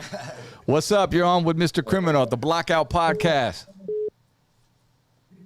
Yo, what up? Hey, give me a slow pain story. What's up? Slow pain. You want one from me or Criminal? You don't know Slow? You never met Slow? Oh, Slow pain story. Let me see. Shit, man. So many come to mind. I remember that motherfucker helped me out one day, man. I was broke like a joke. When, I was down, is when me and Bobby stopped messing around, and Slow, man, he had a few dime bags, for the homie. He slipped me some fucking shit, bro. I was like, I went, made my little hustle on, whatever, just anything I could, bro. Like, there was a point where I really struggled, man, like, after, the heyday of us, bro. And I got to the point where I was wearing the same fucking white British Knights, bro, for fucking 5 months. I shit you not. But, I humbly say that because that could happen to any motherfucker, you know what I mean? So that's why it's important, bro. But, to learn this business, you know what I mean? Just don't be an artist. Because shit can happen like that. But with Slow, dude, I mean, Saturday Night Ballin', I remember doing his videos, man, producing his whole album, Baby OG, at this little studio in La Habra. I forgot what it's called. I think it was called 38 Fresh. And that's where Nino Brown, ALT, I mean, Goodfellas, there in the G-Spot G's. I know you remember those, the homies right there. But Slow was a real cool cat, man. Like I said, I'm going different places right now because I'm smoking different shit. I'm via contact right now. But the homie I remember, here's another one. I think I told this story. I threw my birthday party right at my pad, and then Slow Pain showed up, and it was fucking, shit was cracking, dog. And it was like fucking 11 o'clock at night. And then somebody fucking threw a bottle and shit from the fucking front of the house to the backyard, and the cops were there. And the bottle came flying, and fucking boom, boom, hit the roof, and then boom, it hit the fucking cop on the shoulder, the bottle. And then we're like, fuck, and I was like, man, at the end of the night, after everybody was, escorted out, Slow Pain was the one who threw that fucking bottle and broke my fucking birthday party up, dog. That's right.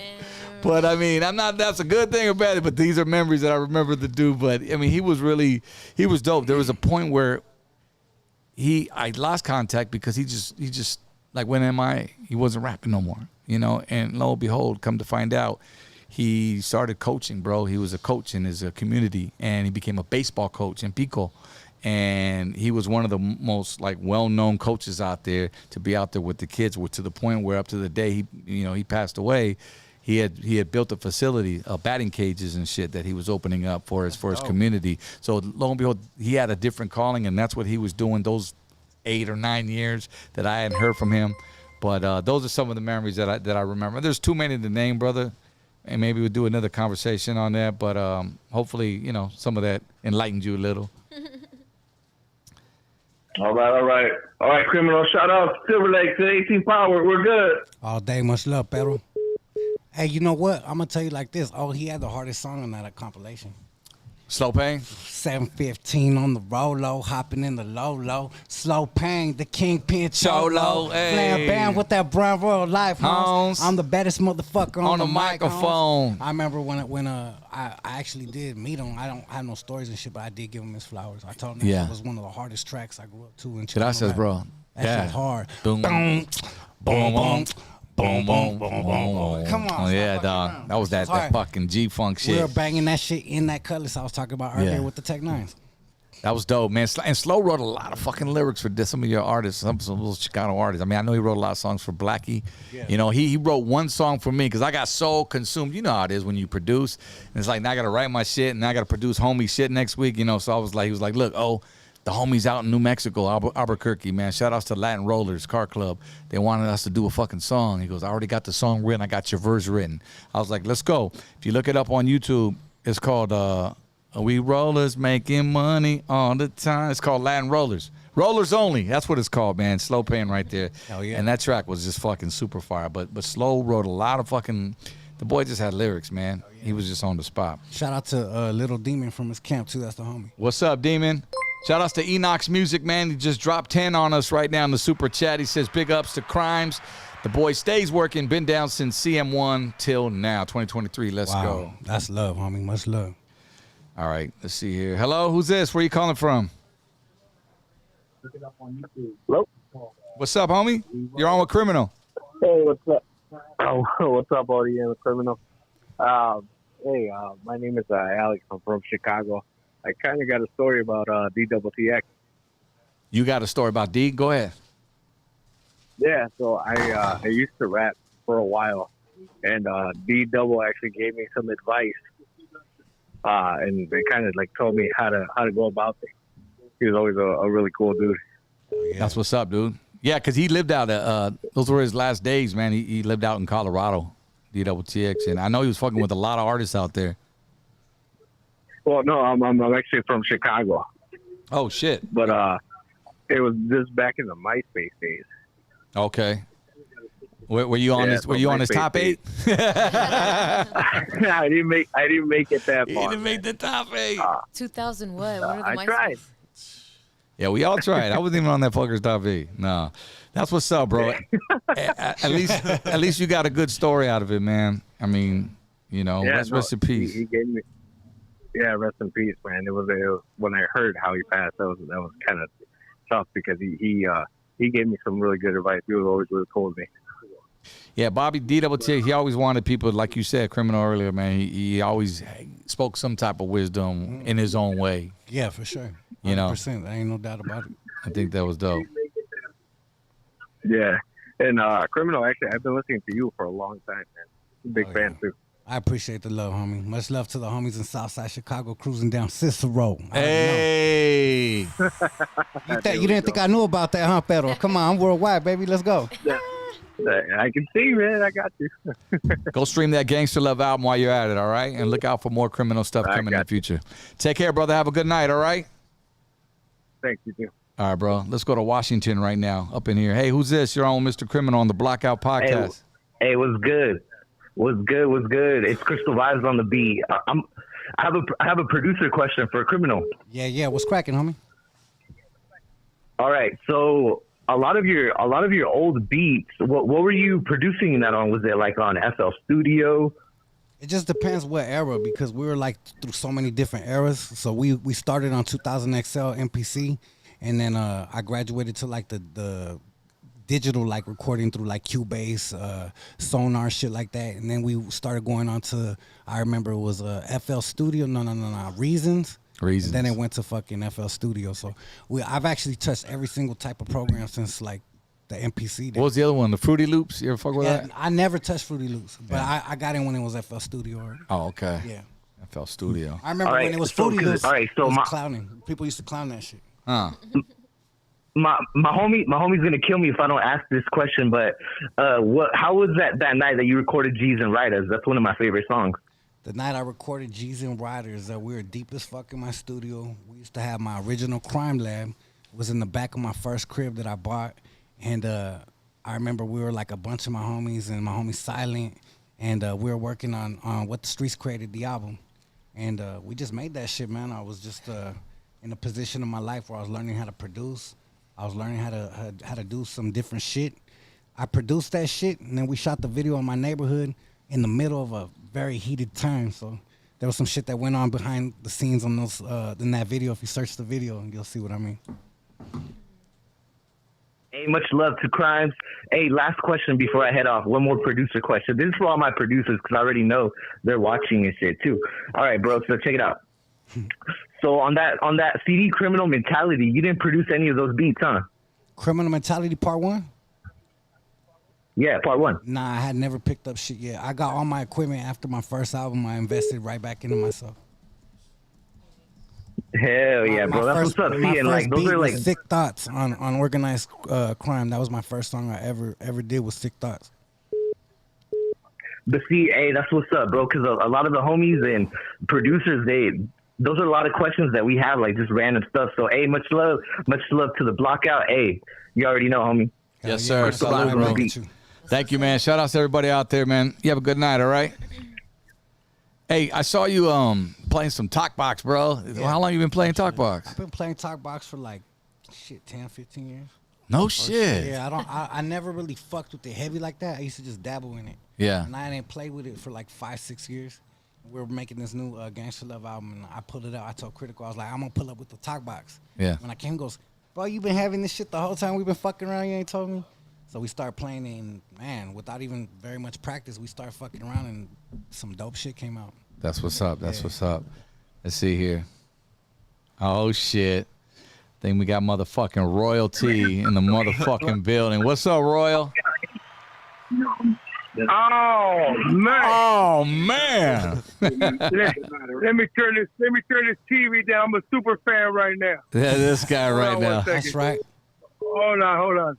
I'll turn this TV down because I'm a super fan right now. But I want to give flowers to Mr. Criminal for putting it down for years. He's one of the top dudes, one of the kings of Chicano rap. He didn't want to say it, but I'm gonna say it. He said he don't like to say it. No one likes to say it themselves, so I got to give it to him. You know what I mean? That's love, homie. I appreciate that, OG. Criminal. Oh man, we met one time at Fingers, and it was a great thing, And hold on one second. Let me turn. I'm in the studio, and I never. Royal likes to hear himself. Turn down the fucking TV, dog. He's sampling this. I want to hear him. I'm a super fan of myself. No, I'm joking. But anyway, no, I tell you, ODM. Look at your phone right now, and I texted you earlier before the show, and I said, tell my homie I'm proud of him. Yeah, he did. People don't know we've been cool. We've been cool before. People didn't know. They made rumors and all kind of stuff, but I've always looked at Criminal as one of the top dudes. I mean, I ain't going to lie. I wish he was part of Low Pro at one time. It was amazing. Yeah, well, you were signing a lot of artists back in then. And, matter of fact, he brought up the fact, Royal, and I know you can relate to this, as far as signing artists, and we've had a conversation about it, them not working as hard or them just getting lazy, them just, you know what I mean? Like, you can kind of lead them to water. 100% right when he's, hey, I'm faded, you know that. And I'm going to bring him some of my Fat Wonka. I'm going to let you know my Fat Wonka's about to hit cookies. I'm with some Chinese.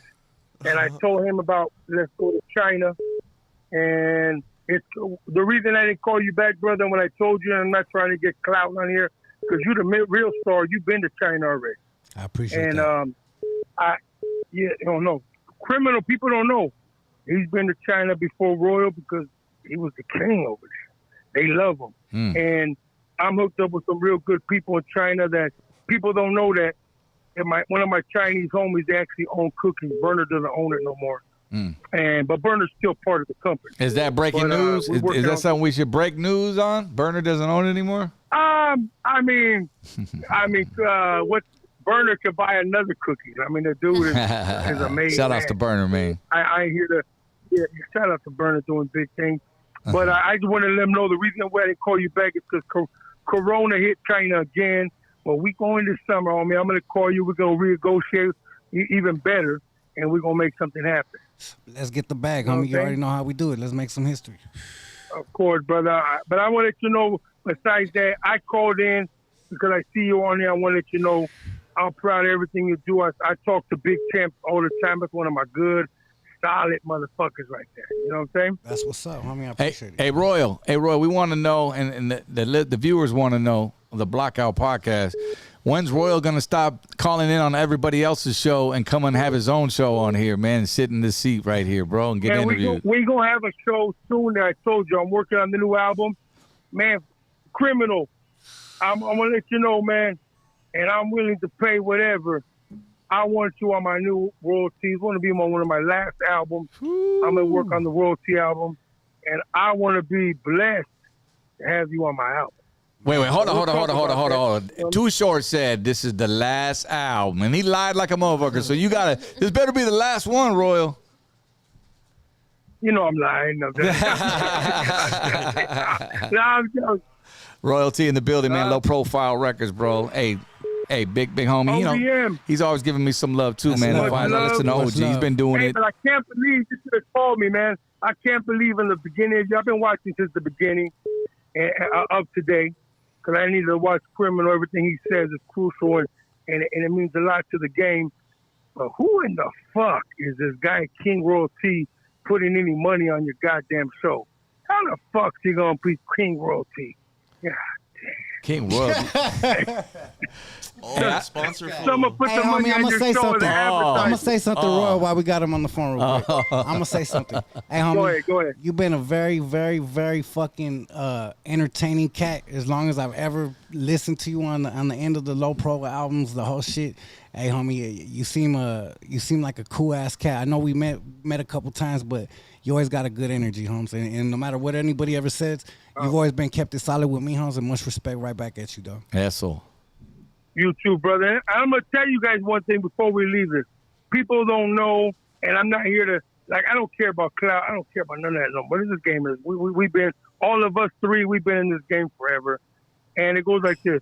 People don't know, me and Capone were real, real cool in the beginning when ODM sent him down with his demo. And that's not even for clout. What? Because the man. What the fuck are you saying? When he came to my studio with his first demo, when he recorded that, no, I'm not even, and we were cool a long time. We even recently talked.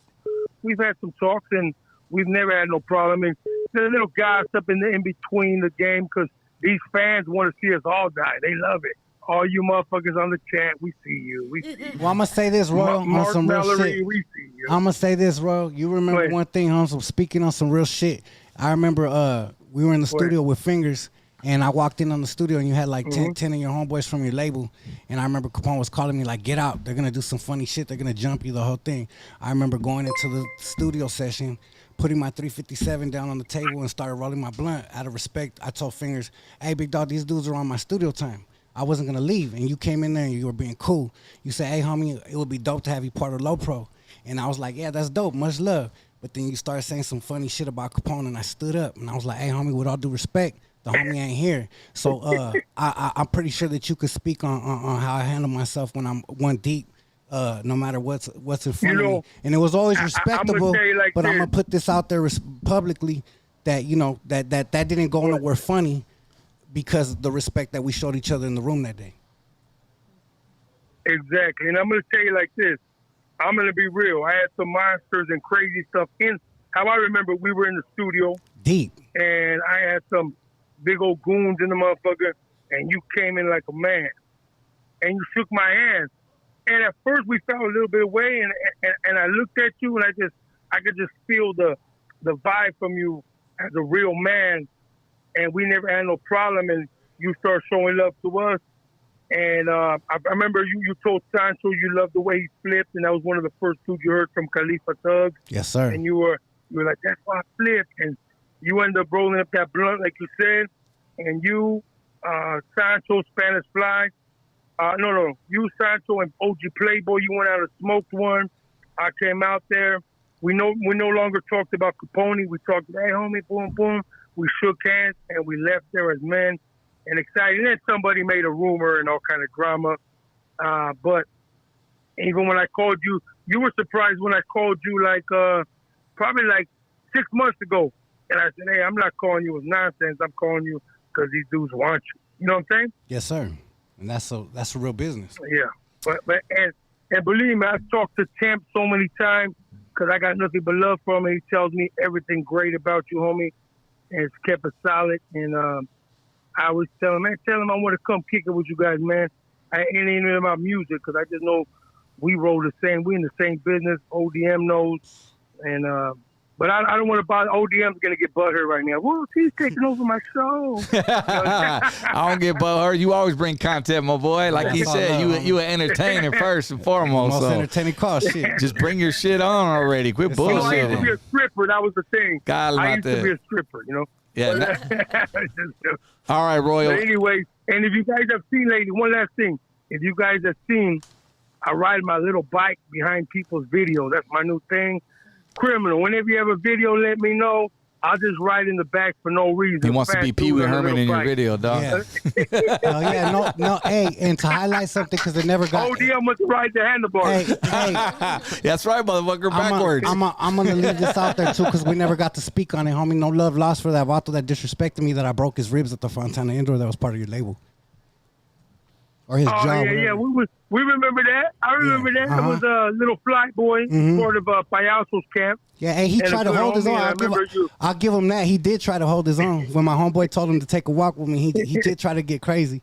But yeah, no love. Well, you gotta remember, no disrespect, but remember he was 5'2". You know that. But he spoke like he was on my level, and he disrespected me like he was on my level. So he had to get that. You know. Oh, see, I didn't know that part, but that's all good. And we've talked after that, before that, and since you said that, I remember I called Capone, and I remember you had that on video. Yeah, we had it on video. Pink was filming that, and I told that's why he didn't get pistol whipped. Capone, you released that. Yeah. And I told Capone, and I'll just tell you because I didn't want to. We don't need to get that, but we'll get that. I told Capone, if it ever comes out, homie, I'll fuck you up on video. And that's my homeboys from my neighborhood had that video. And it will never come out because we ain't on that shit. We're on some grown man shit. You know? It never came out, and so we have mutual respect. You know what I'm saying? Hell yeah. Nothing but love. That was part of the history, so I want to clear that up so anybody that speaks on it. Pain. Go ahead, tell a Slow Pain story. Cause we gotta go. We gotta get to the next one, my G.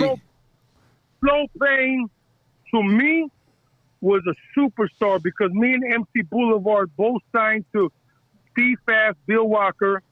In 1994 for the Bajita tour, and we went to on the tour, the Lowrider tour, and Slow Pain was our superstar. That dude had rollers only, like you said. Yeah. Everywhere we went, they were giving out.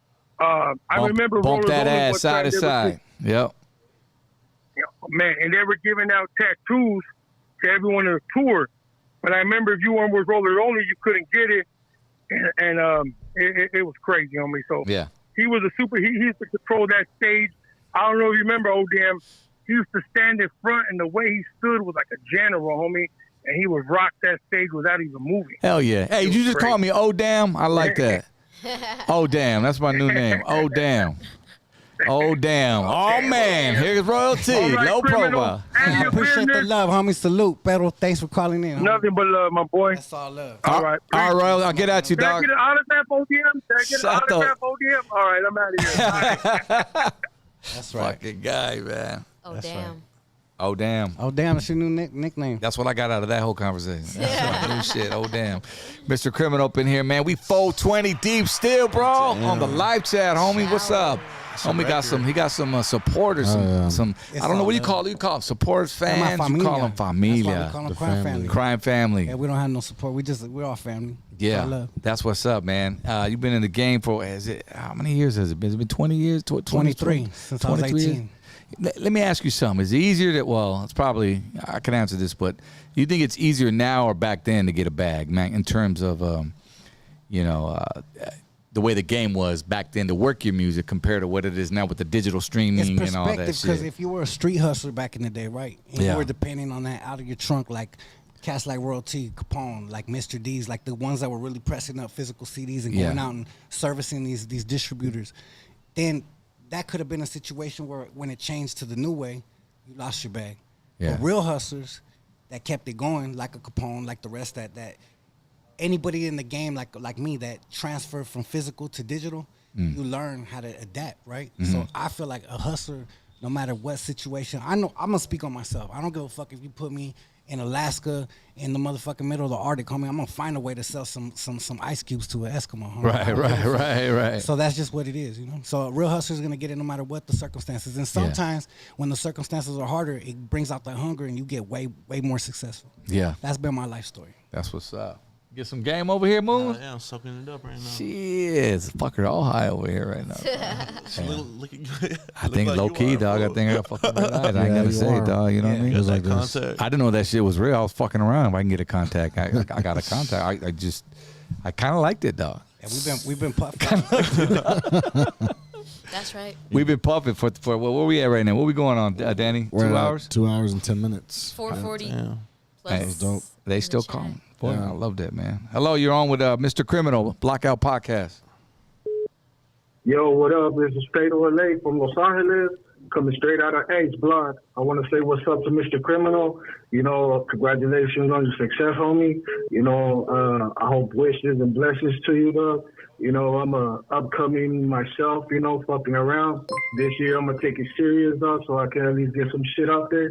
And then good looking out to the homies on the podcast, though. So just saludos, West up in this bitch, and I'm out. Appreciate you, man. That's much love, homie. Do me a bottle and send a DM to my producer. I am critical. I want to hear your music. There you go, brother. Hey, I think we lost him. Shit. You'll hear it.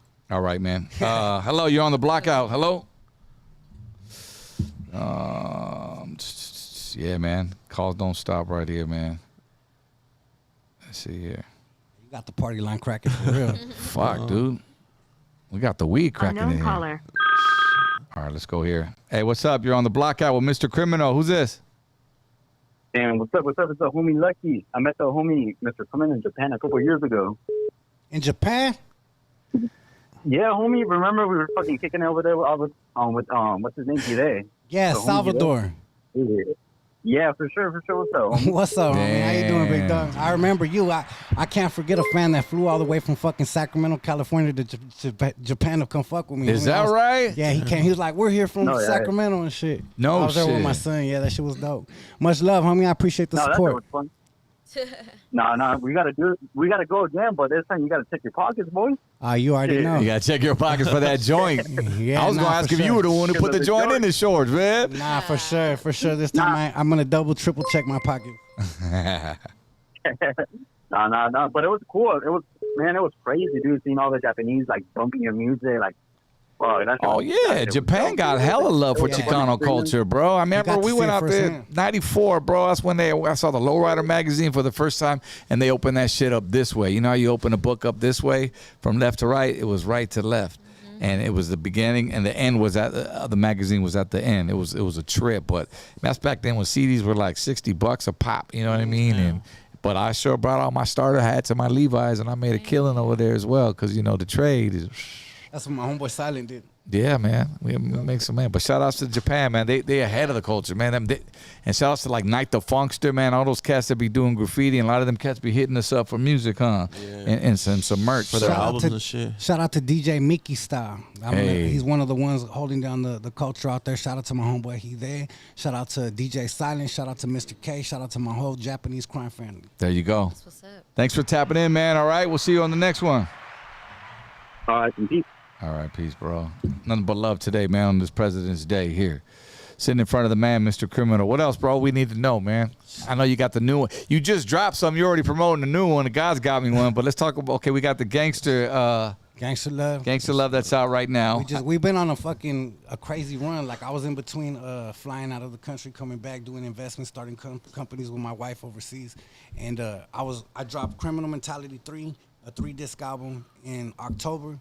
We dropped Hustle in Progress in December on my birthday. We dropped Gangster Love in February, and we're dropping God Got Me in March. So we just been working, man. Now, how many videos come in between those? Shit, we've been.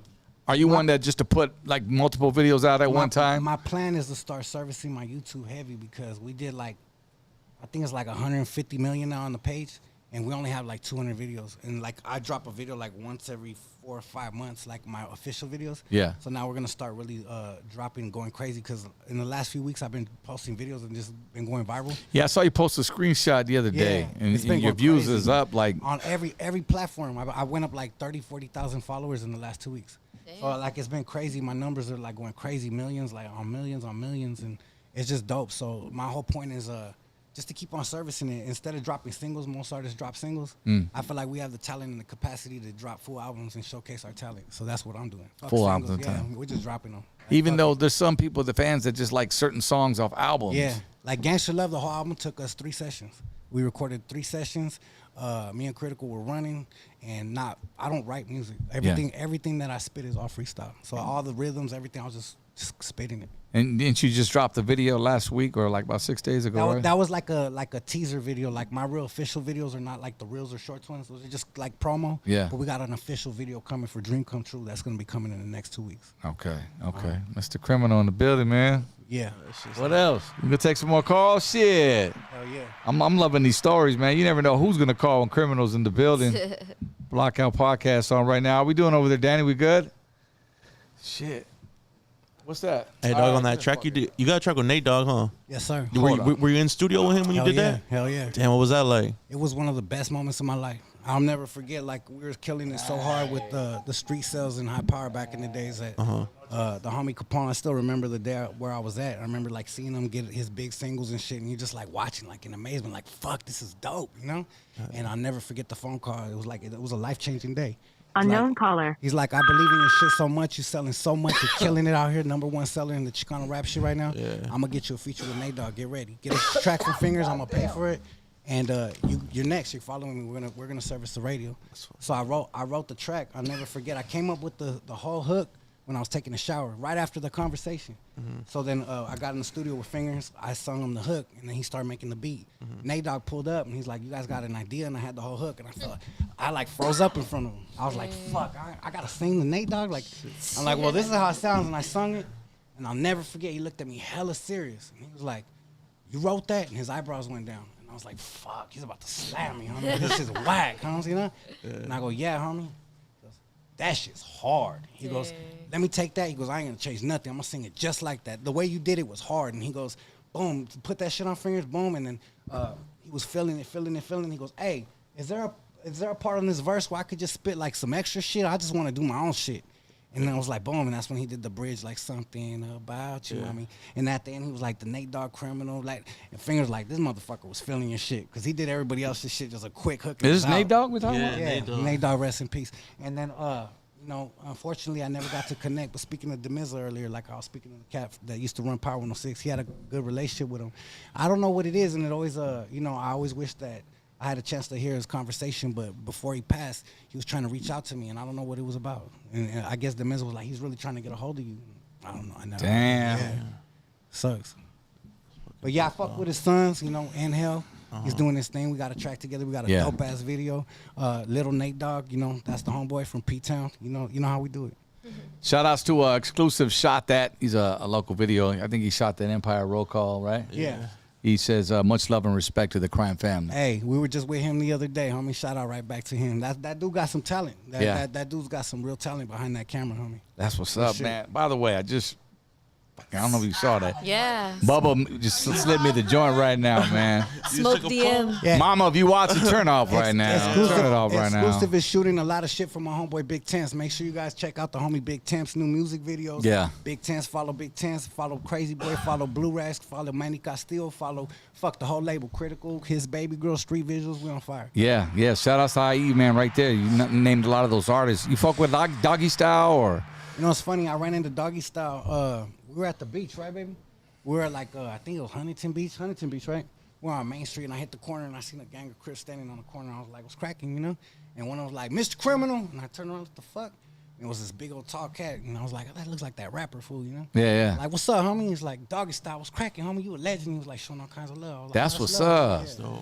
Shit, dude. Who else? We were just at Sav did it the other day, huh? Yeah. You ever heard of Sav did?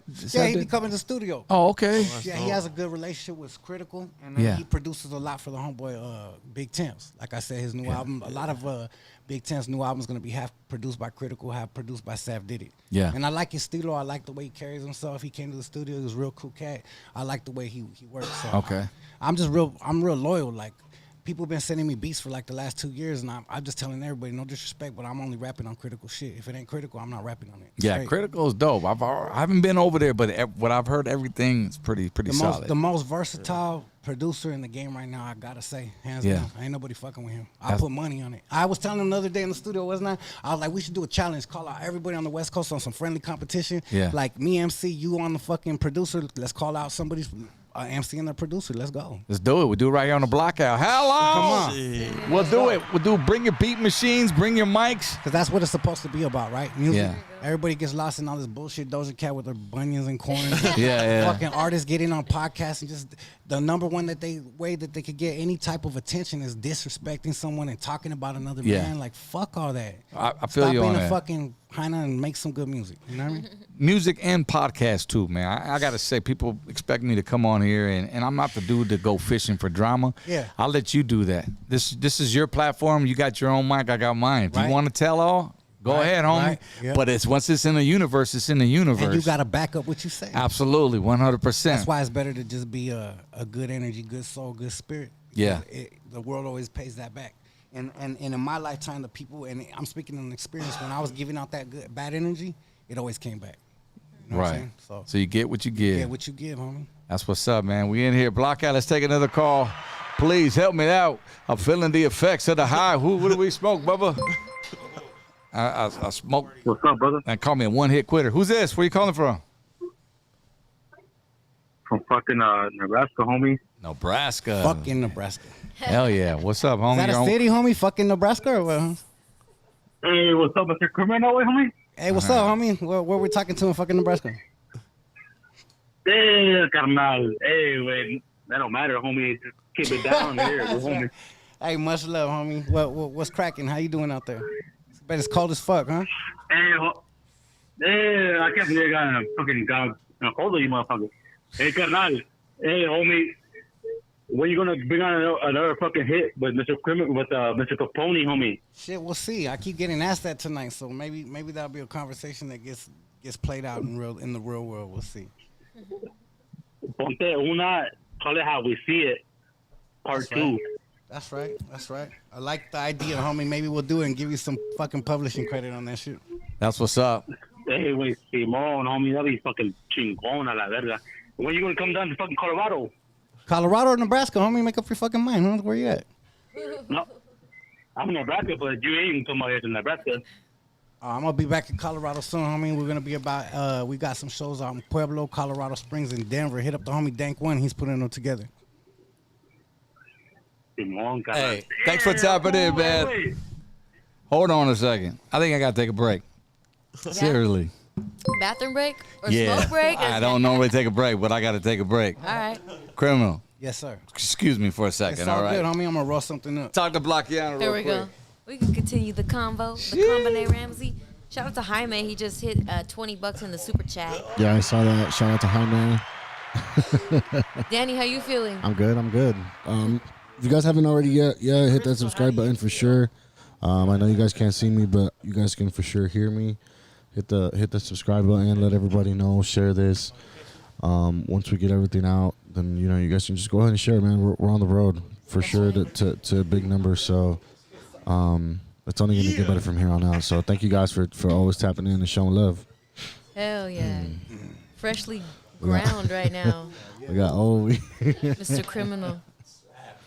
Damn. How long have we been running? We've been doing it for 2:22. We can stand by for a little bit. How long? 2 hours and 22 Okay, minutes. 2:22 is how long That's we've been running. So trip out on this. Good vibes. My producer been getting on this like number shit, teaching us at the studio numbers. Numerology. And my wife was telling him that she's been seeing the number 222 all the time. Her birthday's 222. Oh, We've been seeing it ever since she shit. pointed that shit out.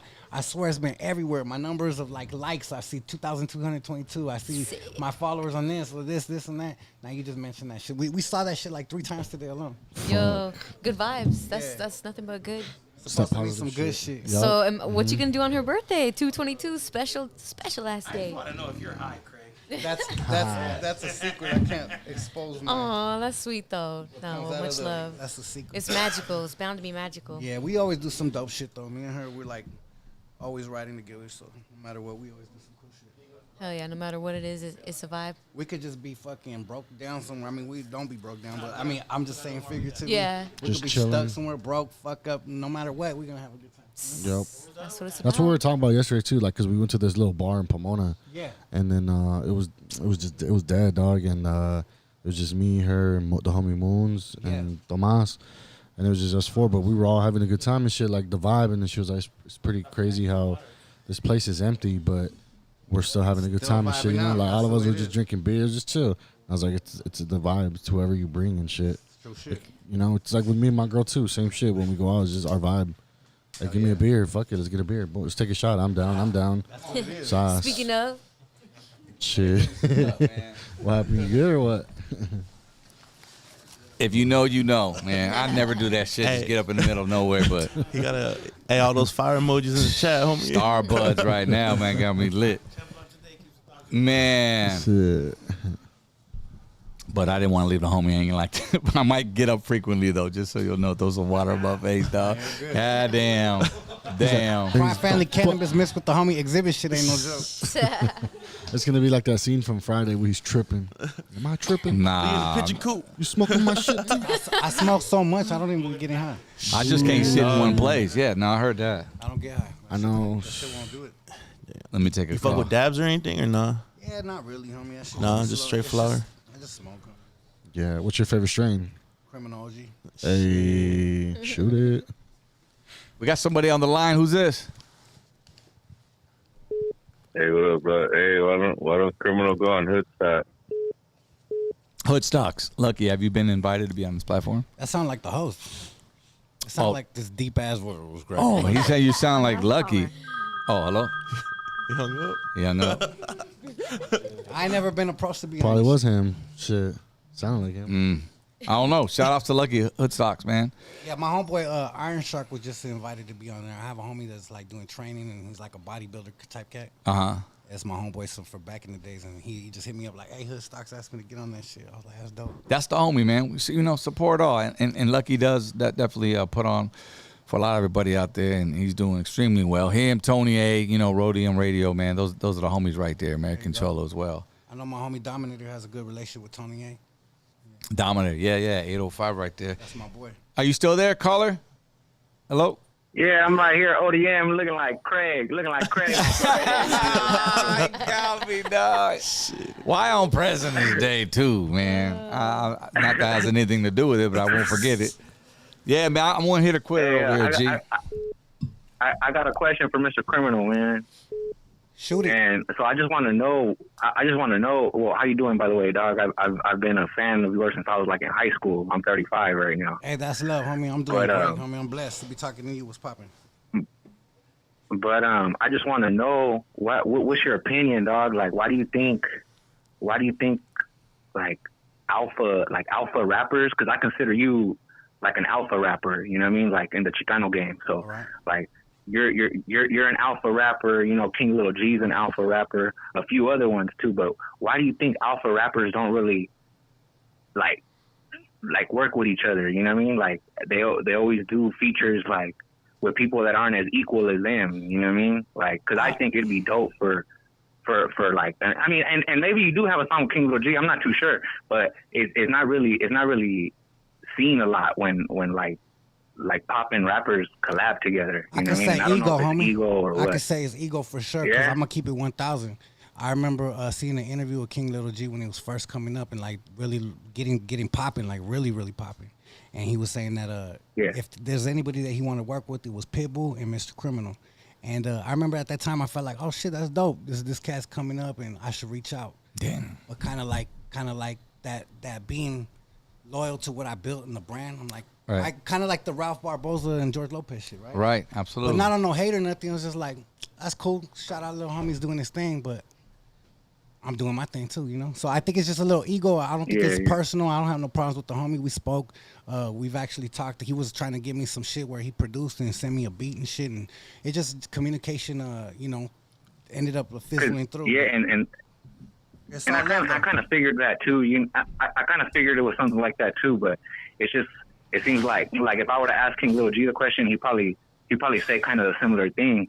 But it just seems like we can't get over that hump of that ego. You know what I mean? That's what we're trying to do right now, homie. I'm trying to lead by example, and that's why I'm in this podcast right now. That's why I'm chilling with the homie O. He's a legend. Yeah. And I think that by us doing Hell shit yeah. like this demonstrates that we can get together. Me speaking to someone like Royalty, like I said, there was some real shit that went on behind the scenes back in the days. Like I never thought I would have a conversation with him. Same shit with Conejo, like we're standing on a movie together. So there are moments where we could get past our shit, be men, and come together and get this bag. You know what I'm saying? And shout out to King Little G. Hell and all yeah, his hell homies, yeah. Yeah, that's a good answer, man. Thank you for answering that. Hey, ODM, I got a question for you. You remember the Aztec tribe from SD? Yeah, man. Shout out to Rudy and everybody out there. I heard they're still doing their thing. Oh, hell yeah. I just wanted to know if you knew about them, because I would hear stories about you guys coming to SD all the time and fucking with them. Yeah, Aztec Tribe. Heavy, man. Even when we weren't, like, doing shows out there, we were out there just partying it up, man. There was some cool people. I've been out there a few times, man, mess with them. Hell yeah. All right, fellas, you guys have a good night, all right? Thank you, Likewise, bro. homie, much love. Take care, man. Hold on, Craig. I'm trying to sustain myself right now, criminal, man. How do you do it, man? You take yourself back to 13 when you had that first. Someone's going to have to drive him home. I just love this shit. I smoke. This is just how I function, you know? No, Bubba will It's get us normal right. to me. It's like inhaling oxygen. Bro, that's so relatable how you said, like, you smoke all the time that you don't even get faded. Like, that's how I've been lately. Yeah. I've been smoking a lot lately. Yeah. Like, every day. And, Like- and fucking... I'm complete opposite of the stereotype when people smoke. Like, I can smoke and then I'm the opposite. I won't eat for like a day. I'm just so into my hustle. I'm so into the grind. I see some of my homeboys are smoking. They'll get stuck on my studio couch. Like, give me some Doritos. I can't fucking piss. Get your ass up, homie. Yeah. Do something. Shit. I don't like that shit. Yeah, I I'm don't like- active. I'm not a lazy dude. I got ADHD. I think that shit kind of evens me out. Because if not, I'll be bouncing off Well, balls. you Yeah. got shit to do, so, like, it helps it out. At least for me, that's how I feel. That's it. That shit keeps me going. It just evens it out. So Yeah. you don't feel like you're going crazy in your mind because you want to do 1,000 things at once. Mm-hmm. Yeah, that's me right now, man. That's me right now. I don't know why. Maybe it's opposite effect. I'm just going to take another call right now. Wait, so you hear my phone ring? Man, hell no. I think it's Arizona. Tucson, you're on the blackout. Yo, it's Leatherface. What's up, Leatherface? What's going on, man? What's happening? Hey, man, I'm just getting this fucking contact high just watching the podcast. Sheesh. One of many. Hi, what's up, criminal? What's cracking, homie? Much love. Take this hit, big dog. What's up, Bessie? He's Hey, I just had a question for you, homie. Are you considering, like, putting out maybe some vinyl? You know what I mean? Like your albums on vinyl or hard copies again, like CDs? You know, I'm really big into that, so I'm wondering if you're going to be putting anything like that out. You know, it's funny you say that. I've been putting out CDs and physical copies so long, and we fucking put out an album, and it gets so overwhelming. Me and my lady will be like in the damn studio. We have a whole team together, Rose Lane Records, when we were doing the Redemption album. Like the whole damn bottom was flooded. It's a big responsibility to fill that shit. So many orders come in, we sell out like crazy. I just figured it was better these days to keep that shit exclusive. We've been doing so many physical copies for so many years. Start investing more in the physical, in the streams. And I think it's working. Last year we did like 57 million streams on 3 platforms, and like a gang of more on like YouTube and the whole shit. So the shit's starting to work. And that's so. put like money towards that available, like if somebody wanted that? You know what? We are going to have a limited edition special item that's going to be coming soon on the website. So just stay tuned. It's going to be coming with God Got Me. I don't want to say no more than that. Keep on. And then I just have one more question for you, homie. Yes, sir. I don't know if in the past you ever worked with Shadow, but like I've been bumping your shit since the beginning, also Shadow, and I always thought that you two, that would be a dope ass collaboration right there. That's funny you say So that. I homie. was wondering if you Me ever and did Shadow or got if you a lot would of in the love. future. You know, it's funny. Me and Shadow spoke a lot, and that was one person. I'm gonna keep it that shit real. That I always respected. Like I always thought Shadow was one of the hardest motherfuckers that ever hit the microphone with brown skin. Straight up, I keep it real. And growing up, I didn't really feel like very many people had his talent or capacity to like spit like him. So I think he's dope as fuck, and I never would be not open to doing some shit with a legend like Shadow. So do you think it's a possibility for the future? Ah, man, that's the homie. That's the boy. Phone call away, me and DM Shadow, away. Man, I'm gonna hit the homie Shadow just to say what's up when we're done with this, just because you said that. Hell yeah, homie. All right, Leatherface. Thanks for tapping in, bro. Watching every week. Hey, thanks. You guys have a good night. You too, man. Hey, guess who just dropped right now 20, man, on us? Bobby Abundis. Man, my motherfucking homie Bobby Lie. That's my boy. That's my brother. I took that dude. He took me to places I never thought I could be with my album cover. He shot my first cover. He believed in me. He took extra time, extra love, extra attention. Would close his office, sit with me, put me in his magazine. I will never forget the love that dude showed me. Would never even want to charge me for covers. Never want to even charge me for my bus design. Like, just a really good-hearted dude. Like, I consider him like one of my brothers in this game. Like, fuck music friends, fuck all that. Yeah. If he needed me on some real shit, I'm there right now. If you call me right now, like, hey, dog, I'm there. That's how Bobby is, man. And Bobby's good people. Bobby's just like, and obviously he was doing a lot back then. He was, giving job opportunities to homies too as well. Graphic designer, like you said, videographer. We had many parties over there. I went down over there at the spot. But, man, Bobby's still doing it. He just had, I think, a baby boy, man. Yeah, he just did. recently, Yeah, right? he did. Yeah. Congratulations to him and his beautiful wife, his whole family, everybody, his tias, his uncle. I know the family good. His primo and fucking Dave, everybody, I got a lot of love for the homie Bobby. That's what's up, dude. Thanks for tapping in. Woo-wee.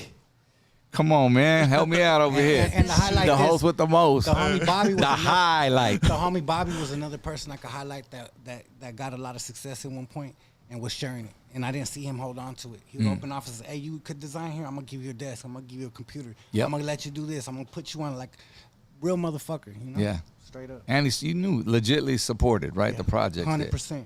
All the time, man. Shout out to everybody in the super chat. Public Enemy, Jorge Bravo, Derek Mallory. What's up, dude? I got a funny story about Bobby. I want to tell you this. So I took Bobby and my homeboy Silent. We had a tour. Is this Bobby from Live? Yeah, Bobby from Live. Okay. So he went with us to Europe. So we went to Madrid, Ibiza, the island of Ibiza, and we did Barcelona. 3 shows out there, right? So we're going. My homeboy Silent. Remember you were talking about going to Japan and slang and shit, right? Yeah. My homeboy Silent had this genius idea to bring like 4 fucking suitcases full of shit. And he didn't want to check them in. So we get to fucking from Madrid to Barcelona, or Barcelona to Madrid. We're on the flight. I'll never forget this the day I die.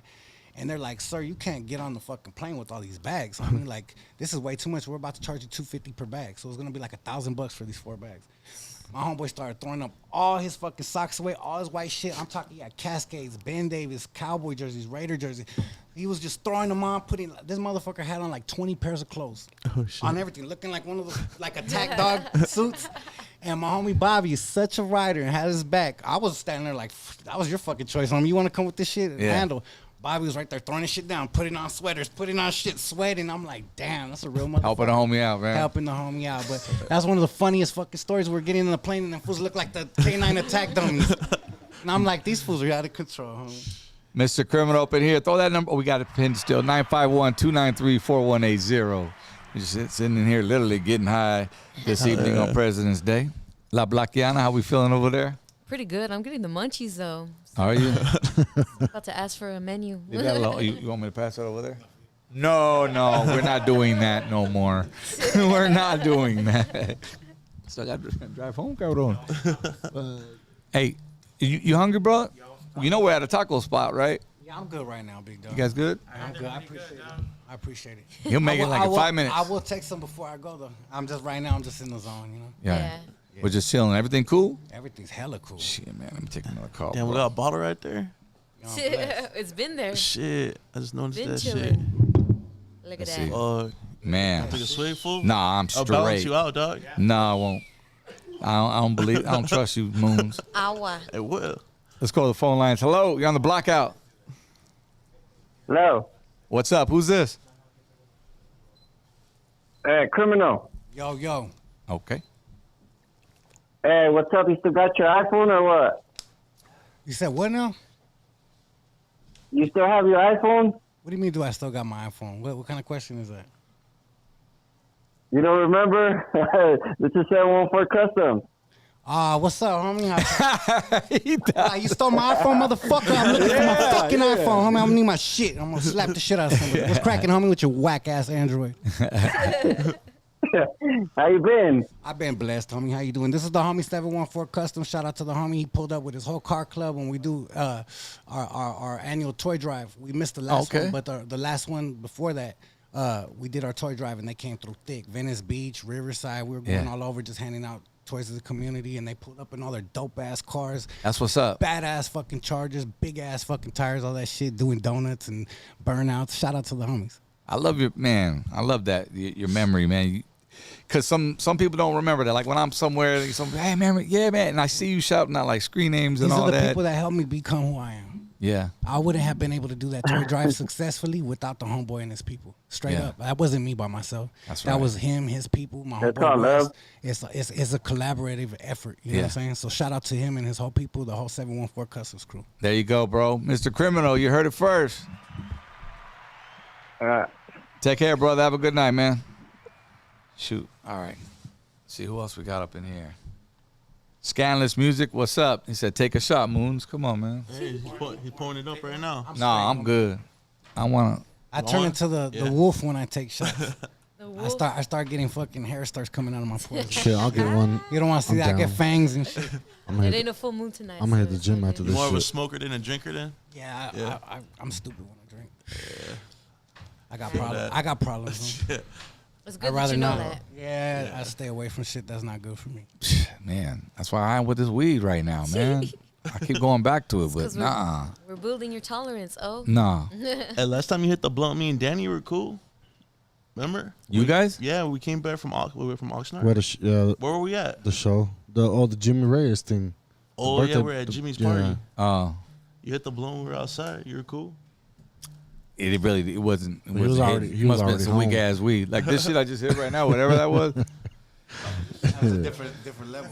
I mean, one hit a quitter, bro. Was it suck my dick? It was the same kind, no? Yeah. Huh? I think it's the same weed Danny had.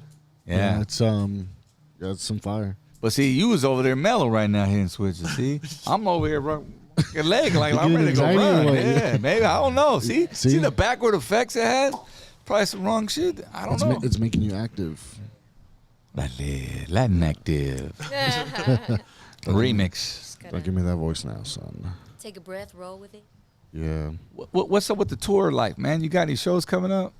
You know, I was going crazy on the shows. I was doing like a nutty ass fucking world tour right before the coronavirus happened. And then the coronavirus happened.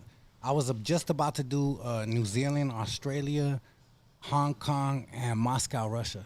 Damn. Right when the fucking corona hit. So I had to send back deposits and start canceling these shows. Yeah.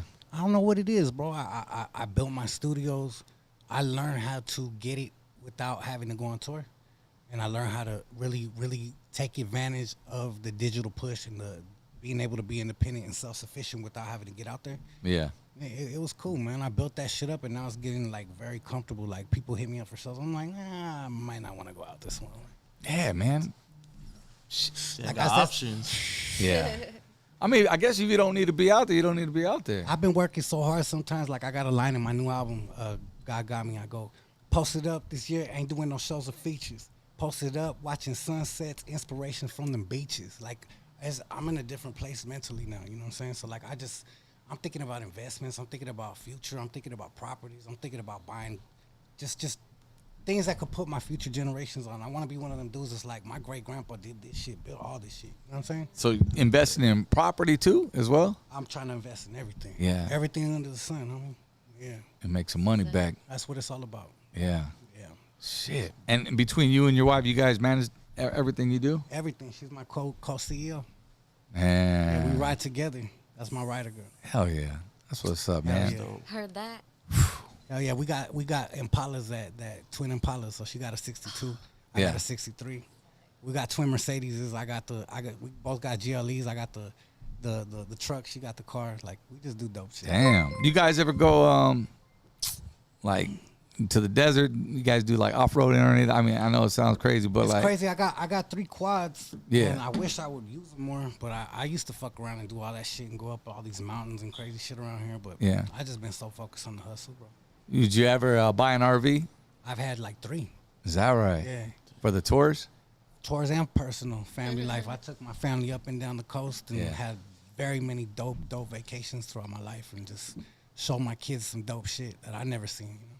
Learning as I'm going, taking off mirrors at the fucking San Francisco Bridge, fucking all kinds of shit. Taking off mirrors? Yeah, I was trying to look, kids, my Oh, God shit. damn it, motherfucking mirrors. Fuck it. On Santa Monica right there, leaving the fucking Malibu, side swipe by a fucking big old truck, double truck. Fuck my whole awning up. And just like some funny shit. Did they see it though? Yeah, it's some funny Well, shit. could you drive the motherfucker good though or what? I mean, I learned. Yeah. I never had an RV. I never drove an RV till I bought it. I never drove a boat till I bought one. I never drove a quad until I bought one. I just bought these motherfuckers and went head deep. Yeah. You know, my homeboys were in the middle of the ocean fishing in a fucking lake boat. Didn't even know. Almost flipped and fucking died one time. Just because I'm so determined. I'm like, fuck it, dog. We out here. And I had to go buy another fucking ocean boat, you know? An ocean boat. Yeah, I got a badass boat right now. It's a custom Commander. It's a fucking ridiculous. Yeah. What, about 23, 24? It's 30, 35, 36, some shit like that. Big one. Okay. Yeah. How many boats have you owned? I'm on my 4th one. Yeah, I had a 18-foot Scarab when I was like 21, 22. We used to put that motherfucker on the Escalade. I used to crash and shit and on the way, I was drunk and shit. Yeah. Then I got like a family one, because that one was a 2-seater, like a race boat. Then I got like a family one that you could take the family out. And we used to go with my homies and be deep as fuck with all their kids and just dope memories, you know? And then I got an ocean boat, which was my first bayliner. That was like a 19-footer. And then I got the one I got now, which is like a fucking, just a dope, like a dream come true boat. What do you enjoy out of all of them? Like boating or RVing or shit, I just love living, homie. I'm just glad to be alive every day, to be honest with you. And the way that like I said, I still feel my homies' struggles. I'm still in touch with my homies every day that are still locked up and still facing those moments. Yeah. So I appreciate every day, dog. I wake up every day, and the first thing I do before social media, before everything, I sit there and I just pray for a minute. I go to the gym. I don't know, most everybody's on their headphones. I sit there, I just meditate, and I thank God for all my blessings for like hours sometimes, you know? Hell yeah, man. Such a genuine guy, man. I'm telling you, this the homie right here. I see you differently now that I'm high, man. It's even better, bro. The effects. That's dope. It intensive, man. I'm telling you, dog. You're high. I'm on your guys' level right now, and I wasn't trying to be, fuckers. That's good, bro. You'll sober up in like a couple minutes. Yeah, okay. That's why this fool's doing this purposely, Bubba. He's sitting right here. It's just coming this way, man. Nah, the balance is there. Pass Oh, that you're high? shit. Mr. Criminal's grounded. He's like, you know. Right? Yeah. I put you guys on my shit. What's Doing it. cracking? What's up? Hey. All the way live. Blackout Podcast. Hey. Yes, sir. That's baby girl in the back. Happy birthday, girl. Come Happy on. birthday. Yeah, that's how we do it. Shots for the happy birthday.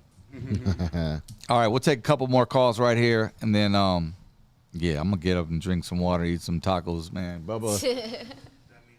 Got him. Put the number on. We got it, 951-293-4180. Talk to Mr. Criminal.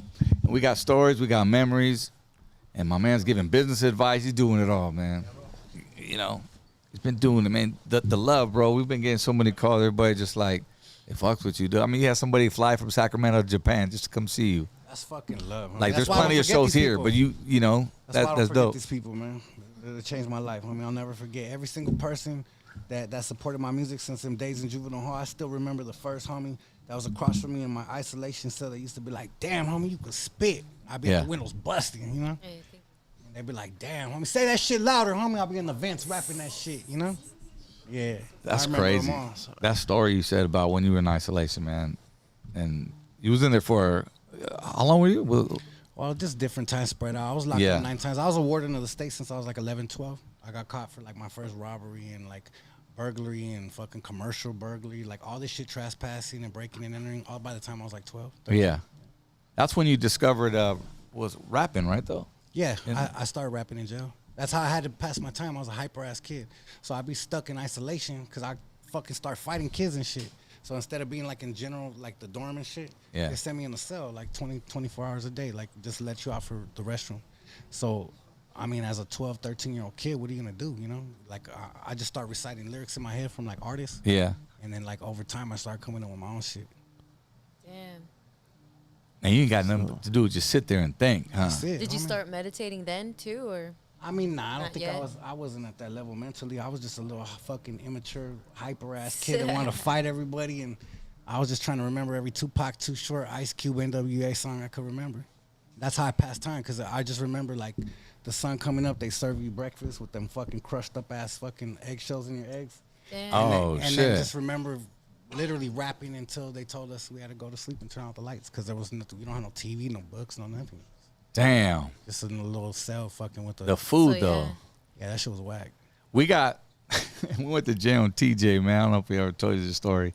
There were 16 of us with slow pain. Paddy wagon. Dude, we were doing the show, and then they just scooped us all up for some reason. For whatever Because they reason. wanted fucking money. Yeah, bro. Well, 3 days we were locked right there in TJ jail. Man, that was the worst Oh man, what'd you situation, man. So about the food, they would just buy some of this soggy ass cereal, you know, and then they let you. They took everything pretty much you were wearing, but they let you keep your money. I mean, we got our clothes on, but I'm saying like shoelaces or belts and all whatever, just as weapons or whatever. Yeah. But yeah, and they would let you keep your money, so they would try to charge for this soggy ass cereal, man. And I was just like, man, this is.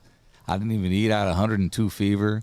I had Gutierrez screaming at the top of his lung. He was that dude, guard. You know what I'm saying? But, and because he was anxiety. Yeah. And I was like, dude, just relax. Like, we'll get out. Something will happen. It took a few days, but that was my story right there. That's crazy. Yeah, man, memories. Someone said snapping fingers to get a tempo. Is that you? It's like the call. In isolation? Or Nah, I your used to acapella? bang on the walls. Oh, shit. Real shit used to bang on the walls. That'll do it. Hello. That's why when I heard Sugar Free shit, I was like, hey, he's a real one. Hello. It felt good, man. You're on the Blackout Podcast with Mr. Criminal. Hey, what's up, Blackout? What's up, OPM? What's up, homie? Feeling No. good. That's right, bro. Where's Crimes at? Where's Criminal at? Yo, what's cracking? What's cracking? Hey, what's cracking, my boy Fog, dog? It's probably the only time I ever get to talk to you in this lifetime, home. Hey, my favorite album, dog? Fucking that Organized Crime, baby. That's just a classic. That's right, big dog. I appreciate that long time love. That's a classic, boy. That's a classic, dog. That album never gets old, my boy. I don't know why it's not on Apple iTunes, but that shit never gets old, dog. For I my appreciate stereo. That's fucking love, homie. I Yeah, appreciate dog. Hey, appreciate well, much that. love and respect, Crimes, homie. Hell yeah. Thanks for calling, bro. Damn, dog, I'm stuck like Chuck, man. I don't know what to say, man. You guys want to hear some new shit? Yeah. Can we bang You it? guys got some time or no? Want to plug in? You want a Bluetooth? I'll just play it through. Whatever's, yeah. Go for it. Fuck it. It'll Go bang for it. loud as fuck like that. Yeah, you heard through the headphones. Yeah, I got to Like that. disconnect. I'm going to give you guys a fucking... Go on Bluetooth, and then it should be under Rodecaster Pro. Let ODM get out. And then you off? Oh, No, hold on. I see... what it's did you just say? Rodecaster. Yeah, go ahead. It should be under Rodecaster. Check again. I just clicked the Bluetooth. There it is. Boom. Boom. All right, I'll let you know when you're good to go. Oh yeah, just turn the volume all the way up on your phone, and then I'll pod you up all the way over here. Cool. Is this God Got Me? See more. Yeah, this is some of the shit. Yeah. Produced by Critical, Yeah. recorded at California Love. None of this shit's mixed yet. Mr. Criminal Crime Family Entertainment. Only on the Blackout. Let's go, baby. Put that on my soul. We ain't going nowhere. Hard times taught me how to grind, taught me my persistence when I was living so low. I put that on my soul. Remember scraping resin, living like a peasant. Now I'm only smoking the bombs that they grow. I put that on my soul. Walking home alone for the back of them buses. To begin deep with the homies posted up strapped in the I put that on my soul. God bless the child that holds his own. I'll keep it a crumb and keep it a song whenever I'm wrong. I put that on the soul. I'm the type that that's most likely to lose. With a name like Mr. Criminal when the life didn't choose. The color of my aura and my chakras likely blue. Only if they step on the path, they walk up in these Nike shoes. Cause they understand how deep my mind goes, so let's concentrate. Learn to rap in isolation, rap in the spots we used to congregate. Now my dreams came true, so I sit back and contemplate. Yeah, they still talking about me, but I call it hate. Call it fate, call it destiny, call it whatever you choose. And they still calling it something, I guess, whatever they lose. Shit, thick skin, I don't bruise quick. And every single thing in life is a lesson, so I ain't losing shit. Hard times taught me how to grind, taught me my persistence when I was living so low. I put that on my soul. Remember scraping resin, living like a peasant. Now I'm only smoking the bombs that they grow. I put that on my soul. Walking home alone for the back of them buses. To begin deep with the homies posted up strapped in the I put that on my soul. God bless the child that holds his own. I'll keep it a crumb and keep it a song whenever I'm wrong. Can you hear me? No pestilence can touch me. No arrow comes near. Like the angel with God protects my life and leaves you one steering. I know what's mentioned cause them demons here. I know they try to stop me but they can't. I'm calling out God so I know they fear me. We dodge this love but baptized in blood. Most live in sin, pay back for the grudge. I heard last week they blasted the plug. He was just about to exit again, pay back with a slug coming from his home. The evil cycle keeps circling. We tatted ourselves like Egyptians, but what's the purpose in it? They did all that to plot and set up the vision. And most of us rapping, but we don't know the true meaning of Christian or Catholic. He said a Hail Mary right before he got blasted. But he called himself evil, what a shame. Shit on track, ain't just lyrics and rhymes and some ad. I'm trying to keep my mind from busting under pressure when this madness. Hard times. Yeah, some of my new Ooh, man, I was just riding with it, dude. That's the way we come in 2023. All that shit not written. I swear to God, homie, I wish Critical was right here. The man plays me beats, like excited. Like I just made these 3 beats for you, Criminal. My wife's a witness to this shit. Every night he plays the track, and I swear I don't even get 30 seconds into it. I'm like, put that shit up. I got a hook already. It's fucking dope. It's That like, quick. That's why I call it God Got Me, because I'm not even coming up with this shit. It's just coming straight out of my heart, you know? That's what's up. I'm going to play the track God Got Me, and I'm going to stop playing music, but I just want this one real quick. We still No having shit. a celebration. It's 2023. Mr. Criminal. And guess what? We laughing over way the back, baby. Ooh. I've been told they gonna hate on what I do. But no matter what they watching on my move, see 'em watch. Top floor, penthouse, sweet street, smoking and sipping up on this brew, so the joke's on you. I've been down, I've been feeling kinda blue. That's what I've been repping, so I'ma keep it true. Straight from the bottom to the top, laughing at these laps, even when I start. Yeah, that's what I'm talking about. Hearing that they whispering, never will they be coming down. See, turn the plots on this path, they can't stop. Still walking the blocks with a Glock, but God got usually the only Latino, so they stare when in the live. The flow took me worldwide, cause it's hot like what's side. Since I was a kid, of course the haters talk about me. I call that street promotion. I guess it's something about me that's steadily keeping me the topic of the discussion. And I'm heavily heated, if they try to stop me, I'm busting. Probably got more people that hate them than love them. But he's blessed by the one up above, they hating them for fuck them. Ooh. I've been told they gonna hate on what I do. But no matter what they watching on my move, see 'em watch. Top floor, penthouse, sweet street, smoking and sipping up on this brew, so the joke's on you. I've been down, I've been feeling kinda blue. That's what I've been repping, so I'ma keep it true. Straight from the bottom to the top, laughing at these laps, when I start, cause the joke's on you. That's how we come. Hey, what was the name of that one? That one's called God Got Me. No, actually, that one's called The Joke's on You. Mr. Criminal. Is that you on the talk box? That's me on the talk box. Damn. That we shit having was fun. going, man. We just having fun, bro. And Critical is on the beat as well. Critical's always on the beat. Are you over his shoulder? Because I see you in the studio, because that's your shit. But are you like executive producer wise? Are you like over his shoulder, like over everything, or do you basically give him the whole idea and he puts it, or is it a collective thing? It's you know? a collective thing. I'm not gonna ever take credit from Critical. That man is a hardworking dude. I can say when it comes to the studio, not very many could hang with my workflow, and that man fucking shows up every time. I work so many artists and producers. They just complain. They make excuses. That dude's just boom, boom, boom, boom, chugging away like it's a challenge. So right. Yeah, we're always together. When you see me over his shoulders, just because I have so much passion.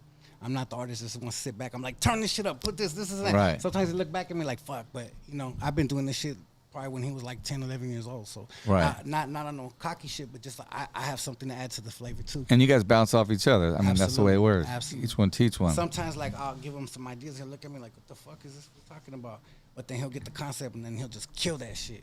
And I'll just be like, wow. There you go. That's why we work together. Teamwork, man. Yeah. Mr. Criminal up in here, man. Anything else, bro? This is dope, dog. Hey, those new tracks are banging, bro. Man. I appreciate that, Holmes. Those are two of... Probably like 15, 16 new tracks. Okay. Yeah. Dope. And I've only been in the studio on these tracks. It'll be like the way these songs are coming is I was recording so many love songs on those 3 sessions. Yeah. That like after like the 3rd song, I'll be like, hey, fool, pull up like some gangster shit. I need to get some other shit out of my chest, you know? This is the type of music that's coming out of it. You don't stop, man. I love your hustle, bro. I love what you believe in. And actually, this is obviously the longest we've had a conversation together, man. Yeah. And it's great learning about you. And we appreciate you here, Blackout. That's much love, podcast, right man. Back at you, homies. And it's called the one that's out now is the Gangsta Love, homie. Gangsta Love. Dedicated to my baby girl right here. Happy birthday. There it is, man. Damn. Bubba. Yo. Anything else, brother? Any specials coming this week we want to talk about? Bubba Burger's coming out this week. Say it again. The Bubba Burger. It's a cream cheese pastrami burger with an egg in it. Say it again. Cream cheese pastrami burger with some eggs in it. See, man. Watch out. You got the juiciest stuff here. We're gonna send Criminal home with a to-go bag, bro, so you can have, you know what I mean? That's love. You gotta try Bubba's Tacos, man, for sure. Let's go. What else, man? We got a show Friday. Okay, please talk about it. This Friday we're gonna be in San Pedro. Light Shade of Brown, Lil Blackie. There's some openers on there. Make sure you pull up. Gamma Sucker Blackout Podcast. Yep. Gamma Sucker Punch Events. What's he got that long ass Sucker name? Punch Events. Yeah, he's throwing in. Make sure you get your tickets. Yeah, see you there, San Pedro. Was it El Patron or something? What's it called? I don't know what the place is called. I just know it's in San Pedro. Yeah, it's a little club. Yeah. Just go to shoplsob.com and it's got the Shout tour out to dates MC on there. Poncho. Poncho. All right, we got Criminal, man. Thank you so much, bro. Again, man. Damn. I got to end this right now because I'm fucking, you know what I'm saying? We're going on 3 hours. It's I all mean, good. shit, dude. This is probably one of our biggest ones right now. Much love to the 2023 chat. for sure, There's man. still hella people in the Yeah, chat. dog. Yeah, they calling it everywhere, man. I appreciate each and every one of you guys. Much love and respect from your homeboy, Mr. Criminal Westside. All right. It's at the Blockout Podcast, man, on social media.